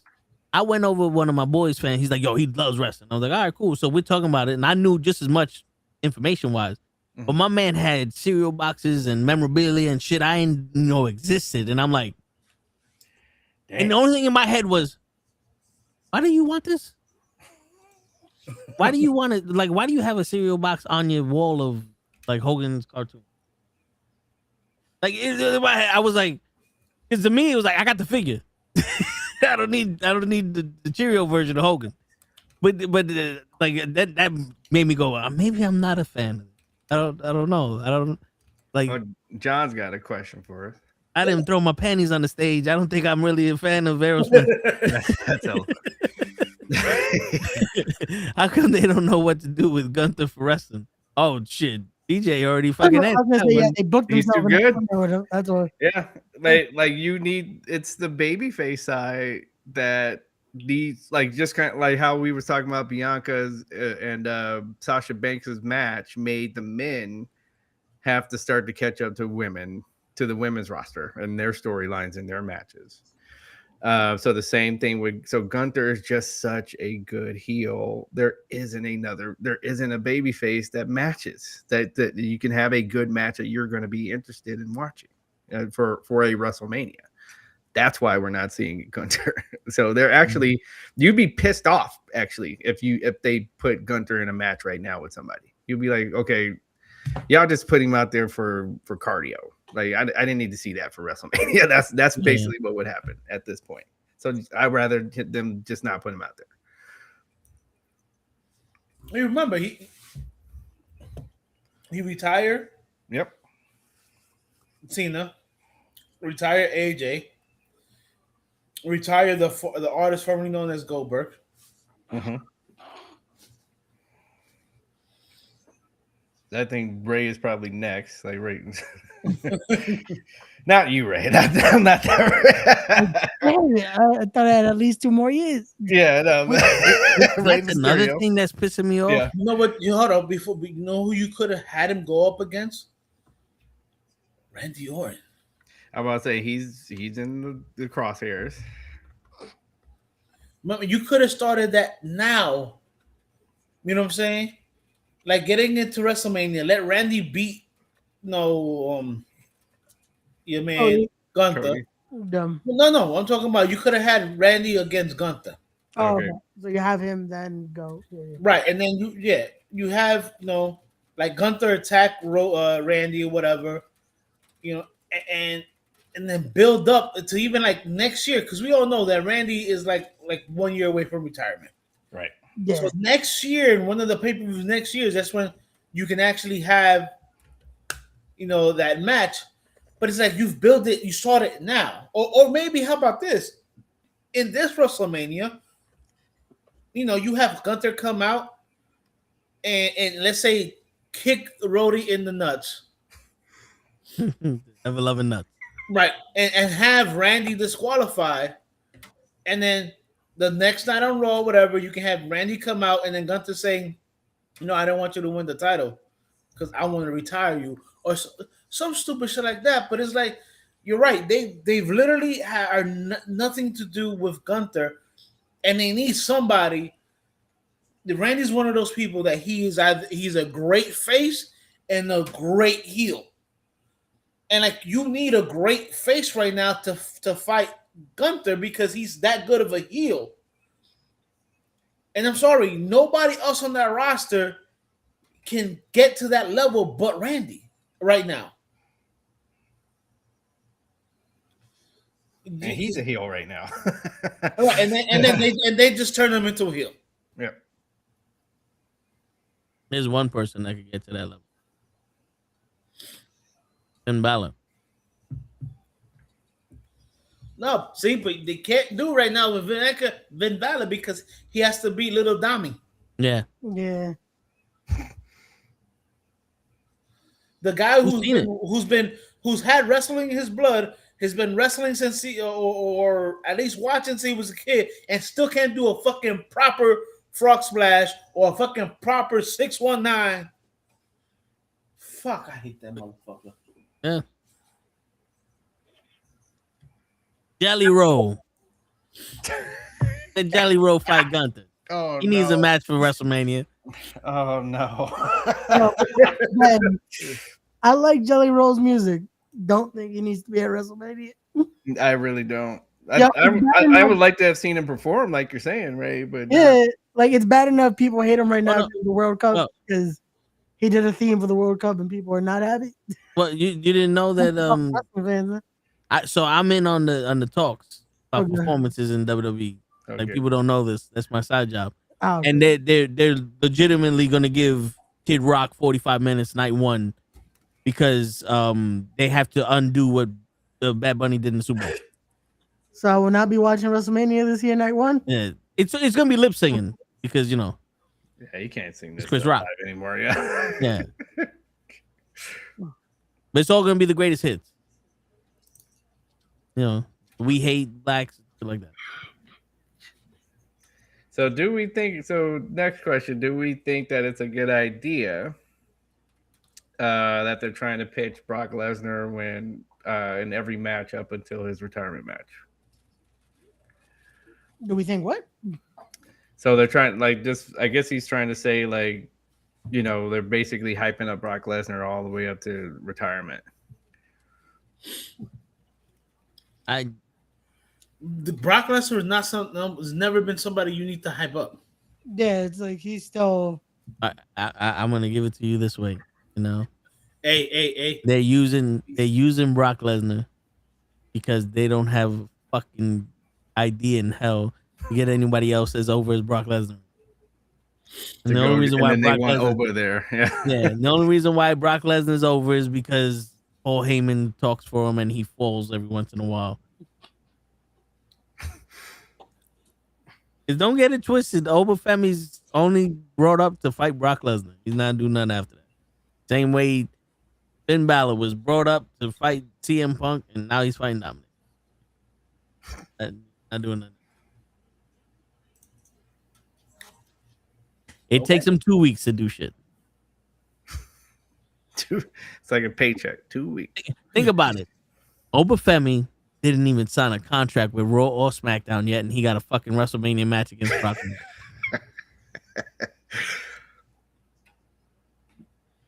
You know, they said the original idea was for LA Knight to fight Brock Lesnar. Oh Jesus! Yeah, Yeah, I said the same shit. but I think hurt his elbow or something like that.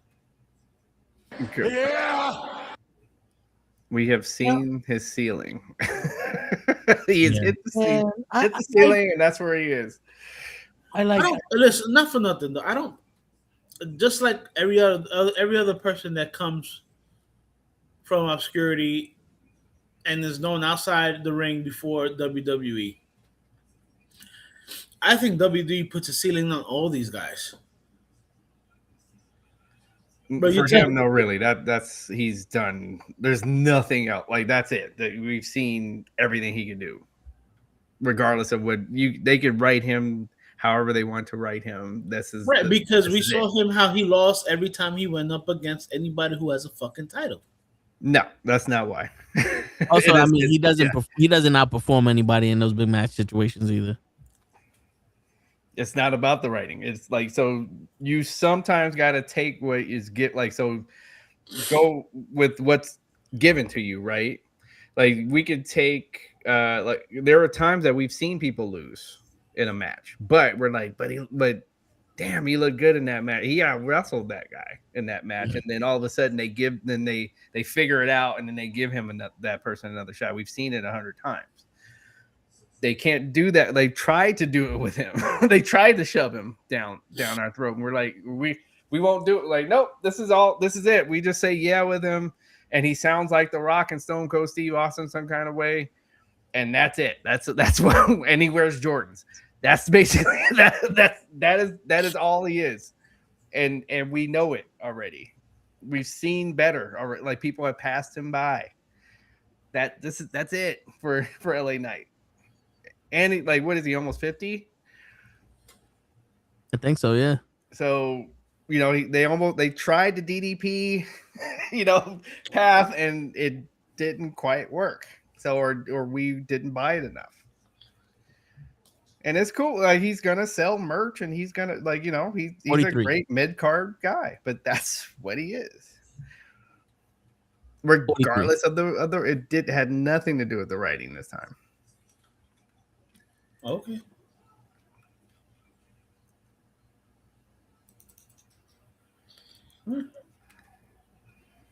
Hold on.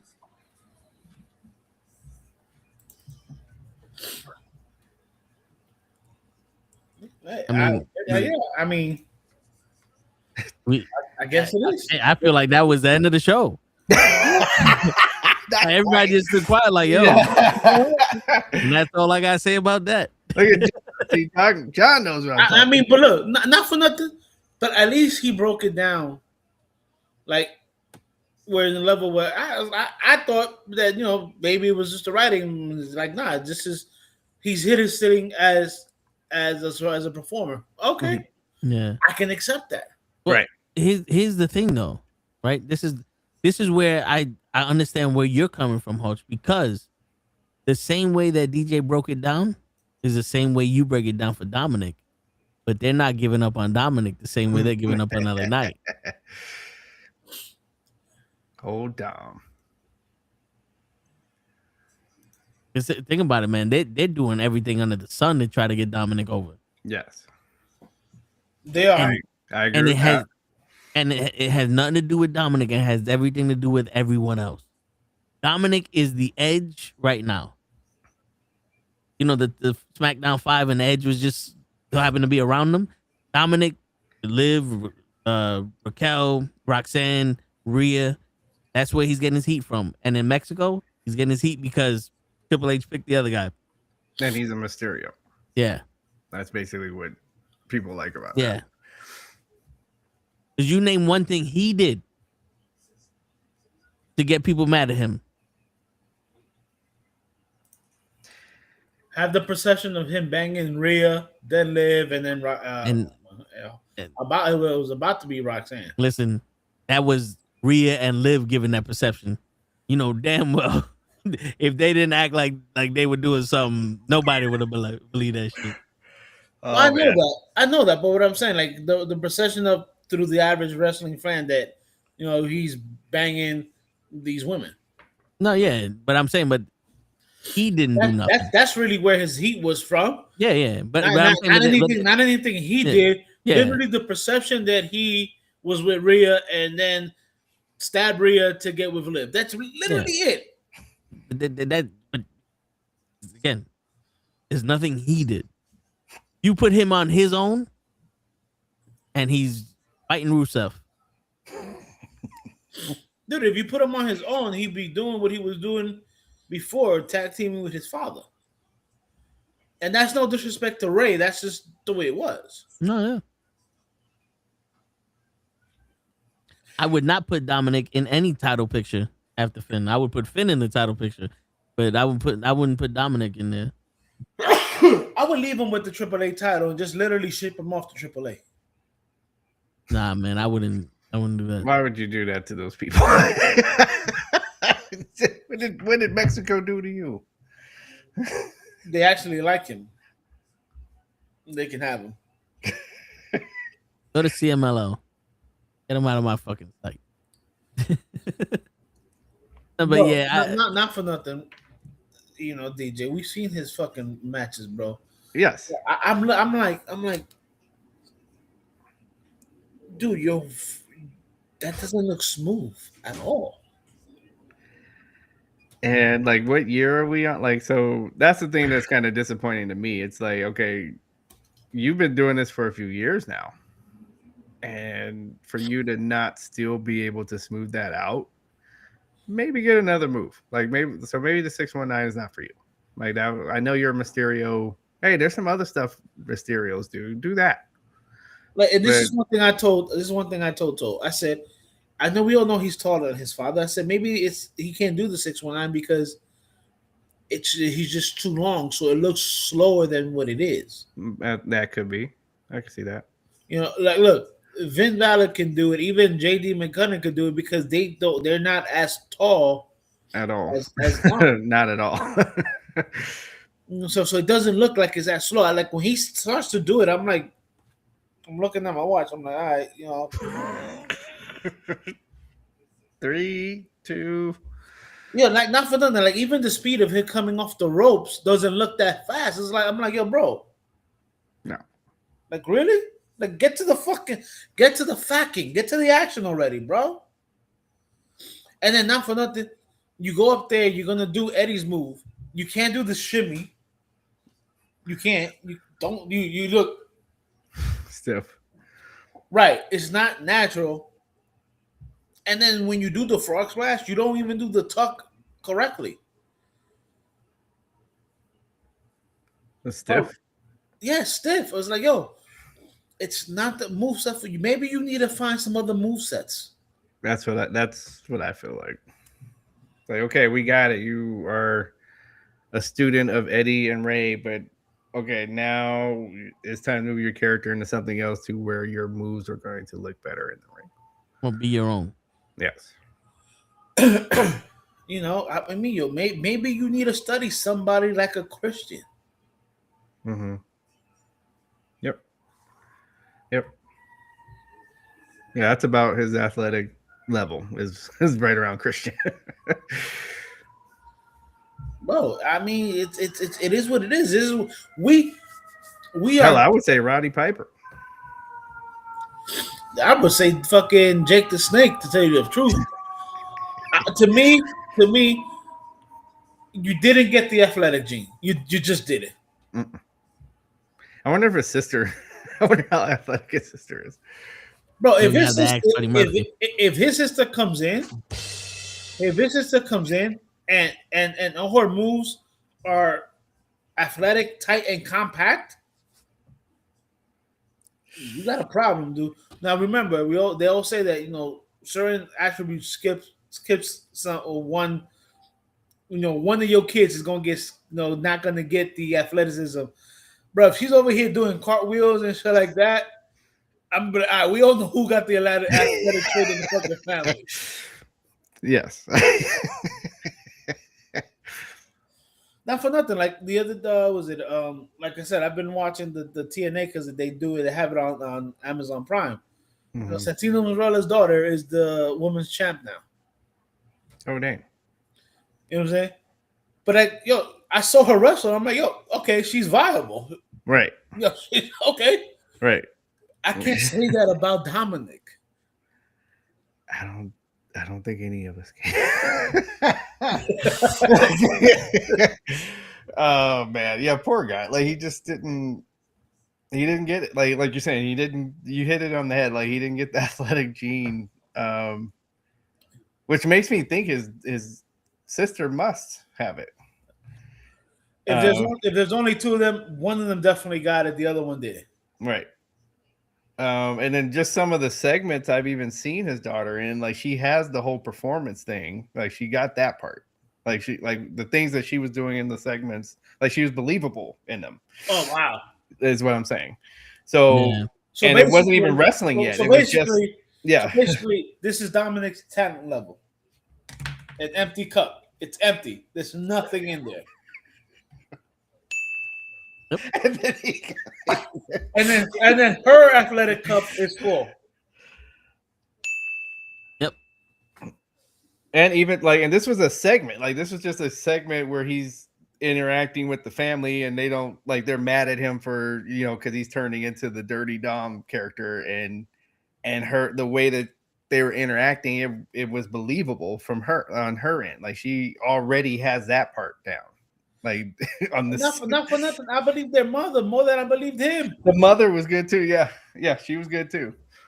If you go back and look at that Thanksgiving segment where him and Rhea show up, the mom was good. Like, I thought the mom was about to slap Rhea. I was like, God, dog.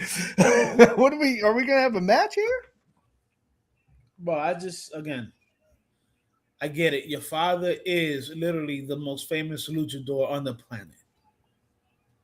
And that's saying a lot because for those who study the game of wrestling, there are some renowned, world famous luchadors. Oh, yeah. You know what I'm saying? Like your father had enough talent to have his mask taken away from him in WCW, you know, then throw it back on. Like we don't know what you don't look like without the mask. And we just, that didn't happen. We just said, no, that didn't happen. We're just, Yeah, like people forget about what was the team, the Dirty Rascals or whatever it was. It was the No Limit Soldiers. Yeah, or whatever it was. It was like, yo, the No Limit Soldiers. It's like, yo, Ray, we seen you without the mask. We get it. You know what I'm saying? But dude, it's like maybe you need to study guys who learn. Yo, I'm not as athletic as this motherfucker, so I got to be a little bit more technically sound. And hard, like, you know, some hard hitting, some dirty stuff. Like, you know, do some Ric Flair, do some knee, you know, get the knee in the back and all that. Like, do that kind of stuff. That's more where he should be. You know, like with hide behind Liv and whatever, and then poke somebody in the eye, like Ric Flair used to do when he used to hide behind woman or fucking Miss Elizabeth. Yep. You know what I'm saying? Yep. And then that's a way more interesting match than trying to watch him do luchador moves that he can't do. Bro, he literally put the hammer in his shoe, and I'm like, oh yeah. I'm like, dude, you don't hit him with the shoe, you hit him with your leg. That's what the 619 is about. You had a chair right there. Just have JD McDonough hold the fucking chair up. Like, I'm looking at him, I'm like, yo, bro, really? I'm like, if people are buying this shit, I'm like, you do know that the 619 you hit him with your leg, not with the. I mean, you saw the crowd went mild, so nobody was buying it. So I think even the people in the crowd are probably asking all the same questions. Like, why is he putting the what's with the hammer? Like, what? This little shit is gonna go in between 2 feet and he's gonna hit him in the face with it. All right. Bro, he might as well put a quarter in his fucking shoelaces. But like you said, you got JD right there. Just have JD hold Palada. Yep. Yeah. Bro, it's not believable, bro. It's not, bro. I know, DJ, you wanted to talk about the Revolution, right? Oh man. So just going like that debate that guy brought up in that post that I sent in the chat or on Instagram, where the guy's like, I think he's on the East Coast and he's an AEW fan. This guy, you can tell, is a fan. Like he's enjoying the show, but it's like, you know, here he is on the, you know, the 8th or 9th match, and it's like Andrade versus somebody, and all he was asking was, okay, does every match have to be 15, 20 minutes? That's all he was like. He's like, all of these matches don't need to be 15, 20 minutes. Like, that's the problem. Like they're trying to do, it's like they're trying to be the complete opposite of WWE. Okay, WWE's only giving you 4 matches. We're going to give you 18, and all of them are going to be at least 20 minutes. And so the guy's wore out, like, you know, it's like I'm wore out.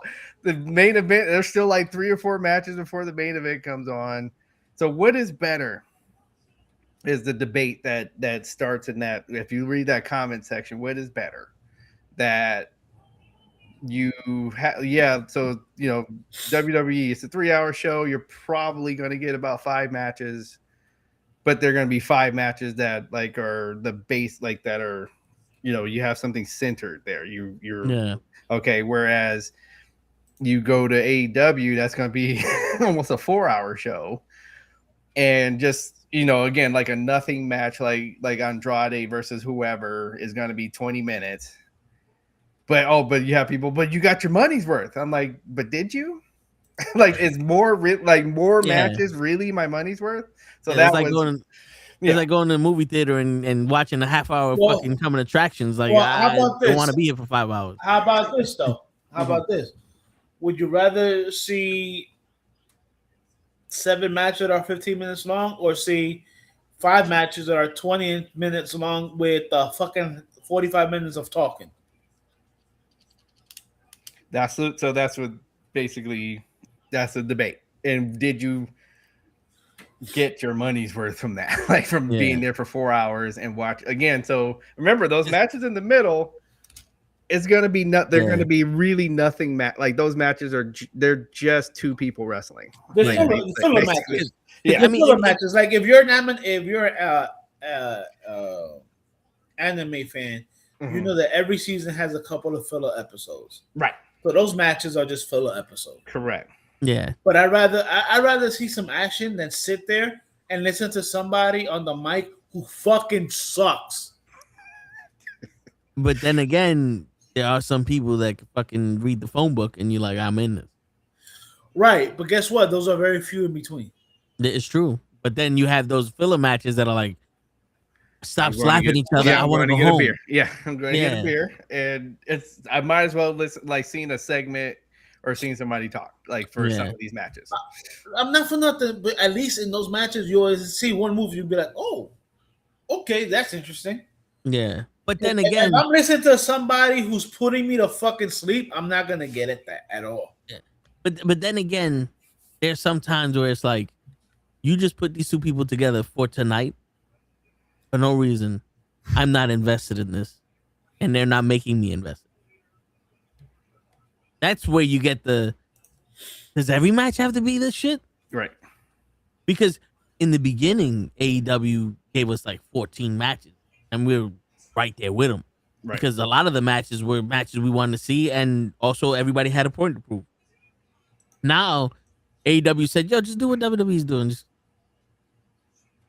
Tope Supercedo and fucking Canadian Destroyer these people. Super kick them every once in a while. Yo, I don't want to see that. No matter who the fuck is doing it. Can we really get away from the 13,000 people doing super kicks and the 100 people doing Canadian, aka Mexican destroyers, please? The Tope Suicida is that's the one that drives me crazy. When Petey Williams first did the Canadian Destroyer, oh wow, okay. Not everybody tries to do one. And I'm like, for why? It's like, gentleman Chris Adams and Shawn Michaels, when they would do the super kick, that's it. That was it. That's the end of the match. One hitter quitter. That's it. And they threw both of those men through. Like, I don't care what anybody says. Those are the 2 men that throw the super kick, the greatest of all time. Please stop telling me about all these other people. They do not. No. The Wild Stallions do not look good when they're doing. I call them the Wild Stallions. That's it. Like the Young Bucks. Yeah, I call them the Wild Stallions, and they don't look good doing the super kick. Sorry. Come on, really? You're not gonna call them? What were they fucking called? The Wild Stallion. No. Remember when they were first in TNA? Something 2000 or whatever. Oh yeah. Oh god, what was that? Yeah. Oh man. Yeah, it was some cornball stuff that they were doing. Oh god. Yeah. No, that's where I know that's who Hulk Hogan was talking about when he's like, I'm looking at the TV and seeing some guys that should be bagging my groceries. I know that's who he was talking about. I know for a fact. Yeah, it was some stupid shit. Something Team 2000. I'm like, yeah. I think I stopped watching TNA at that point. I don't remember. I think I took a break too. Yeah. I was like, okay, I'm taking a break. Yeah, the last thing I remember for TNA was the Aces and Eights. Mm-hmm. That was it. I'll tell you right now. I'm gonna Google Young Bucks previous names. Seth Rollins. I'm telling you, Toe, when I tell you the name, you're gonna be like, "Wow, that's bad." Yeah, no, it was bad. Their theme song was bad. Oh man, it was just...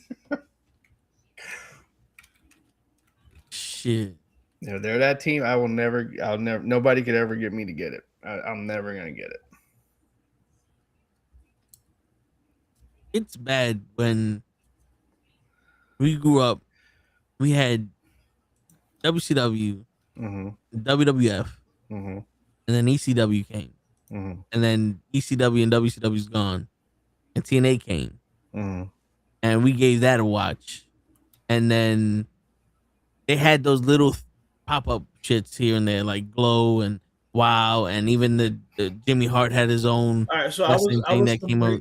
Smoky Mountain. I'm sorry to interrupt you, but I was completely off. They were called Generation Me. Ah, okay. Yeah, that does sound stupid. You know, and then sorry, but like yeah, that sounds fucking stupid. And then New Japan came and NWA came back and then the AEW pops up. All right, good. This is supposed to be the alternative. Right. And I watched every single one of them. And the only one I ever stopped watching was AEW. Really? Yeah, like I would, you know how we talk about staying up late at night on a Saturday to watch ECW? Right. I would wake up early on a Saturday at like 11:30, 12 o'clock in the afternoon and put on a Spanish station and watch Triple R. Because I knew it was on. I remember watching and going to they were not Telemundo, they were on Galavisión. Yes. And I would put that on. I had no idea what they were saying. I had no idea who the fuck was who except for La Parker and Psychosis and them. But I would watch that every chance I got. Sometimes it wouldn't be on the time event or I forget about it, but I would watch it. And when they had those little pay-per-views, I remember Jimmy Hart tried to do this shit with the guy who won the lottery and it was Hogan versus Mr. Perfect for the title. I watched that. We paid for the pay-per-view. Watched it. Not no more AEW. Not no more. Dude, the last time I watched the AEW event, I was like, fuck it, I'm gonna pay for it. I watched the buy-in and I saw FTR get fucked up by a kid. Yep. And I said, I'm good. I'm gonna blow your mind right now. You know what was the last AEW pay-per-view I watched? Sting's last match. That makes sense. Because it was Sting's last match. Yeah, that makes sense. Now, mind you, I tell people, everybody goes, really? I'm old school. I remember Sting. I remember Surfer Sting. You know, coming out with the bleach blonde hair, you know, and the colorful pants and the jackets and the face paint. Not the full face paint, just like the, you know, like that's the Sting. Like I'm old school. I'm like rock. No, yeah. Sting, you know what I'm saying? Yep. After that, I've not seen one AEW pay-per-view. I haven't even seen Dynamite. I'll catch snippets on like Instagram or maybe like a YouTube clip that comes up like a short or whatever. But dude, I have not watched like a full even program of AEW since Sting retirement match. Yeah. And part of the reason is because they lost their identity. And I kind of also resent them for you gave Swerve the title. Man. And the instant he won the title, now it's how can we get cowboy shit to be champion again? And listen, I'm not saying they're racist, but that fucking look racist as shit to me. Well, especially when Swerve is so over. No, it's so I think I might have sent you the YouTube of the guy talking about AEW, like calling out AEW for race stuff. It's like, okay, you had the claim. The claim, in my opinion, they were the most over thing in wrestling. Yeah. Yes. This is me daddy ass. Yep. Okay, in wrestling. And and then you just just to lose to the Guns. You took the title off of him with the Guns. Yeah. For nothing, for no payoff or anything of any kind of a storyline, just randomly one night you lose to the Guns, and they never sniffed it again after that. FTR has been champions how many times? like 15. The FTR, like 15. Okay, the Bucks get title shot all the time. You've had Omega is not even a tag team wrestler. He gets tag team title shots. Yeah. Okay, so but then you come back and you break them up too. Right. Okay. And then going back to Swerve, you had Swerve's house get burned down, and that wasn't enough for him to win a match. To win the match. Yeah. Okay, and the baby face burned down his house. Yeah. So that's what I mean. So that's what so it's again, we talk all this stuff about the WWE writing, but it's just this. It's atrocious. Carrying your title around in a suitcase for yeah.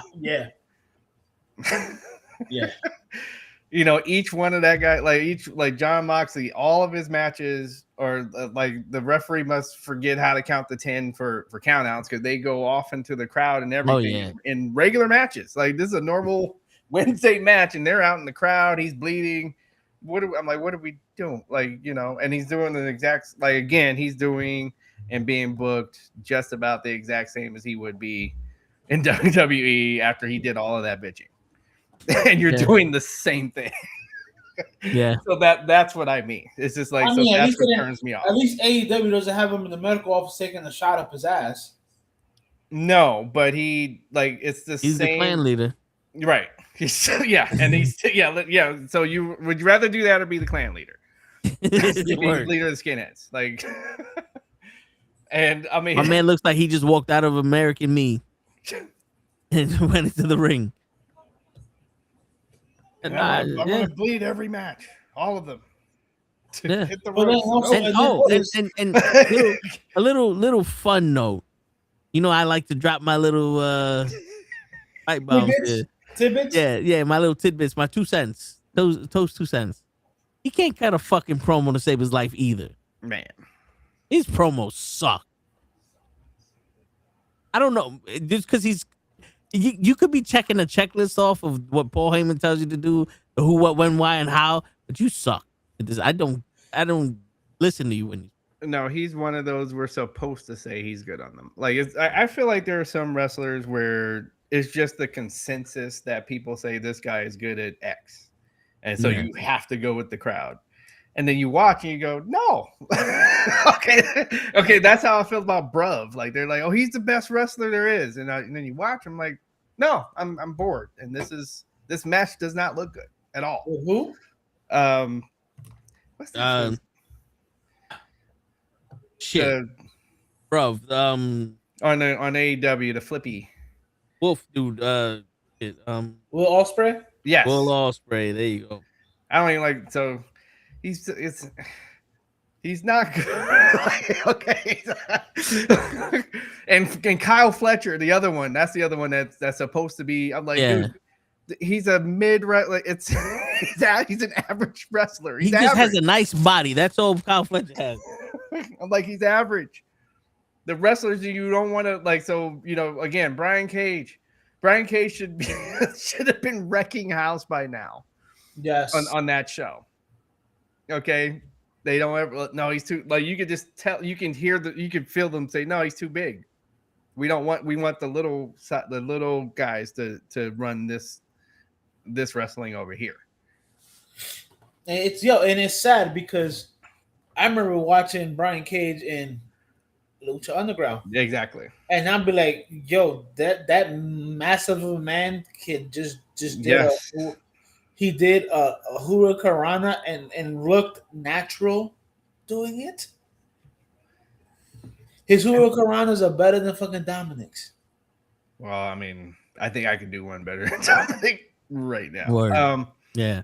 And then what about and then not to cut you off, the other guy, the guy that used to be MJF's bodyguard, Wardlow. Well, like, so that's another. He was, again, I thought for a minute he was one of the most over wrestlers at their Yep.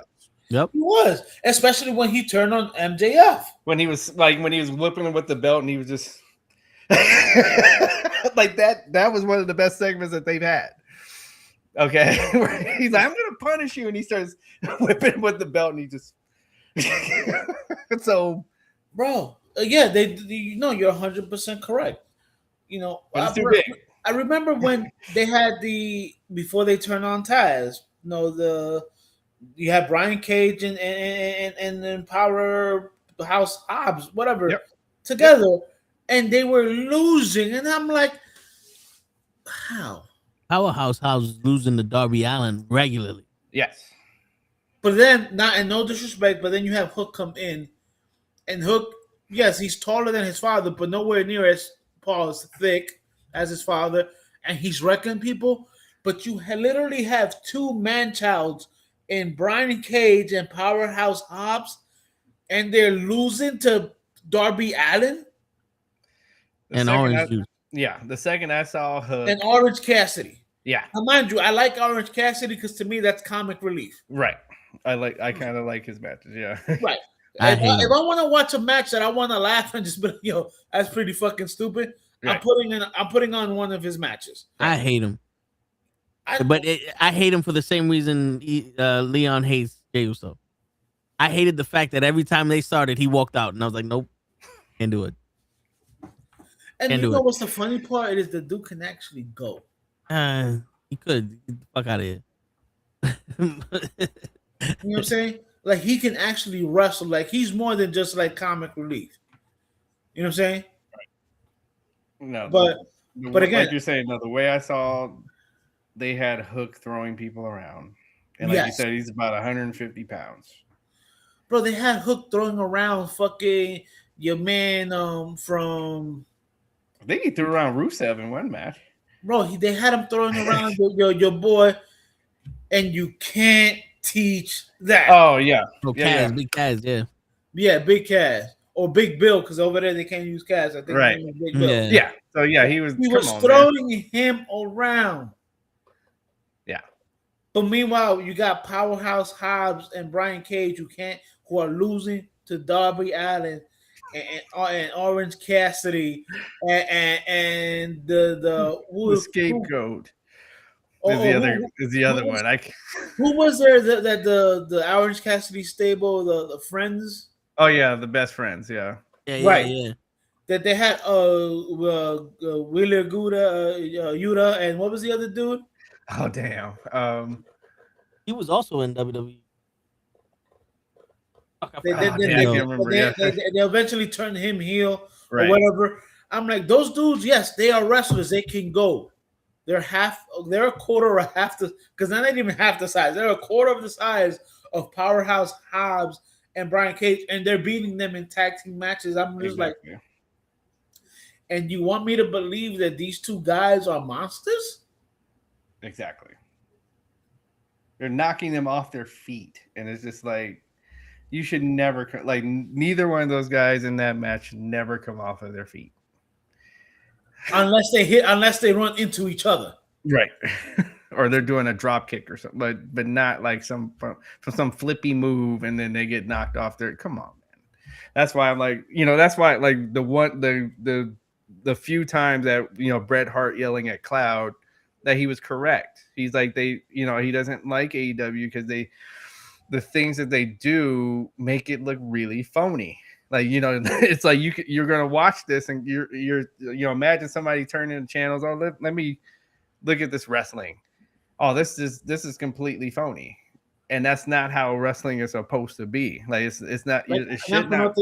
Yeah, I don't mean to cut you off. I just want to go back to the days where I had the Attitude Era's promos and storylines with WCW in the same era wrestling, because WCW with the guys they had there with Waz, Malenkos, Jerichos, even the cruiserweights, like they were just putting on some matches. I'd be like, I don't even need them to talk. I just want to see some good wrestling and people who actually know each other. And I remember pointing out to my little brother, I'm like, yo, you know that half those guys in WCW were at ECW. He's like, no, they weren't. I'm like, I go, you see that guy? I said, watch this tape. I played the tape of Malenko versus Benoit. He was like, oh shit. Then I played him to where Malenko, Benoit, and Eddie Guerrero were all in the same ring together going at it. And he's like, oh shit. And I played him the one with fucking Jericho and Benoit. And he's like, oh shit. And I'm like, yo. He goes, this. I go, kid, this is why I used to watch ECW. Yep. I'm like, yes. When New Jack and the Dudley Boys were coming out and Tommy Dreamer and Raven, that was crazy. I go, but they actually had some great wrestlers. Man, they had Too Cold Scorpio, and WWE and both WCW did not know how to fucking book them. But ECW did. Yep. That is how you. I told and him. On that note, I gotta get out of here. I think Toe took a break, but like I'm here. Yeah, Yep. I remember telling my kid, my brother, you know that the kid, this guy, this kid, he goes, who's that? I go, that's a guy called Mikey Ripper. He goes, what about him? He goes, a lot of the finishers you see, he made them. Mm-hmm. And I'm like, you see Stone Cold Stunner? I go, he took that from Mikey. He's like, what? And I'm like, yeah. Yeah, Mikey Whipwreck was doing a lot of shit. Yes, I know a lot of people call Tommy Dreamer the innovator of violence. Mikey Whipwreck was the innovator of finishing moves. Yes, I agree with that. It's like, what's he gonna do this time? So, but on that note, it's your friendly neighborhood knucklehead signing out. Peace, everybody.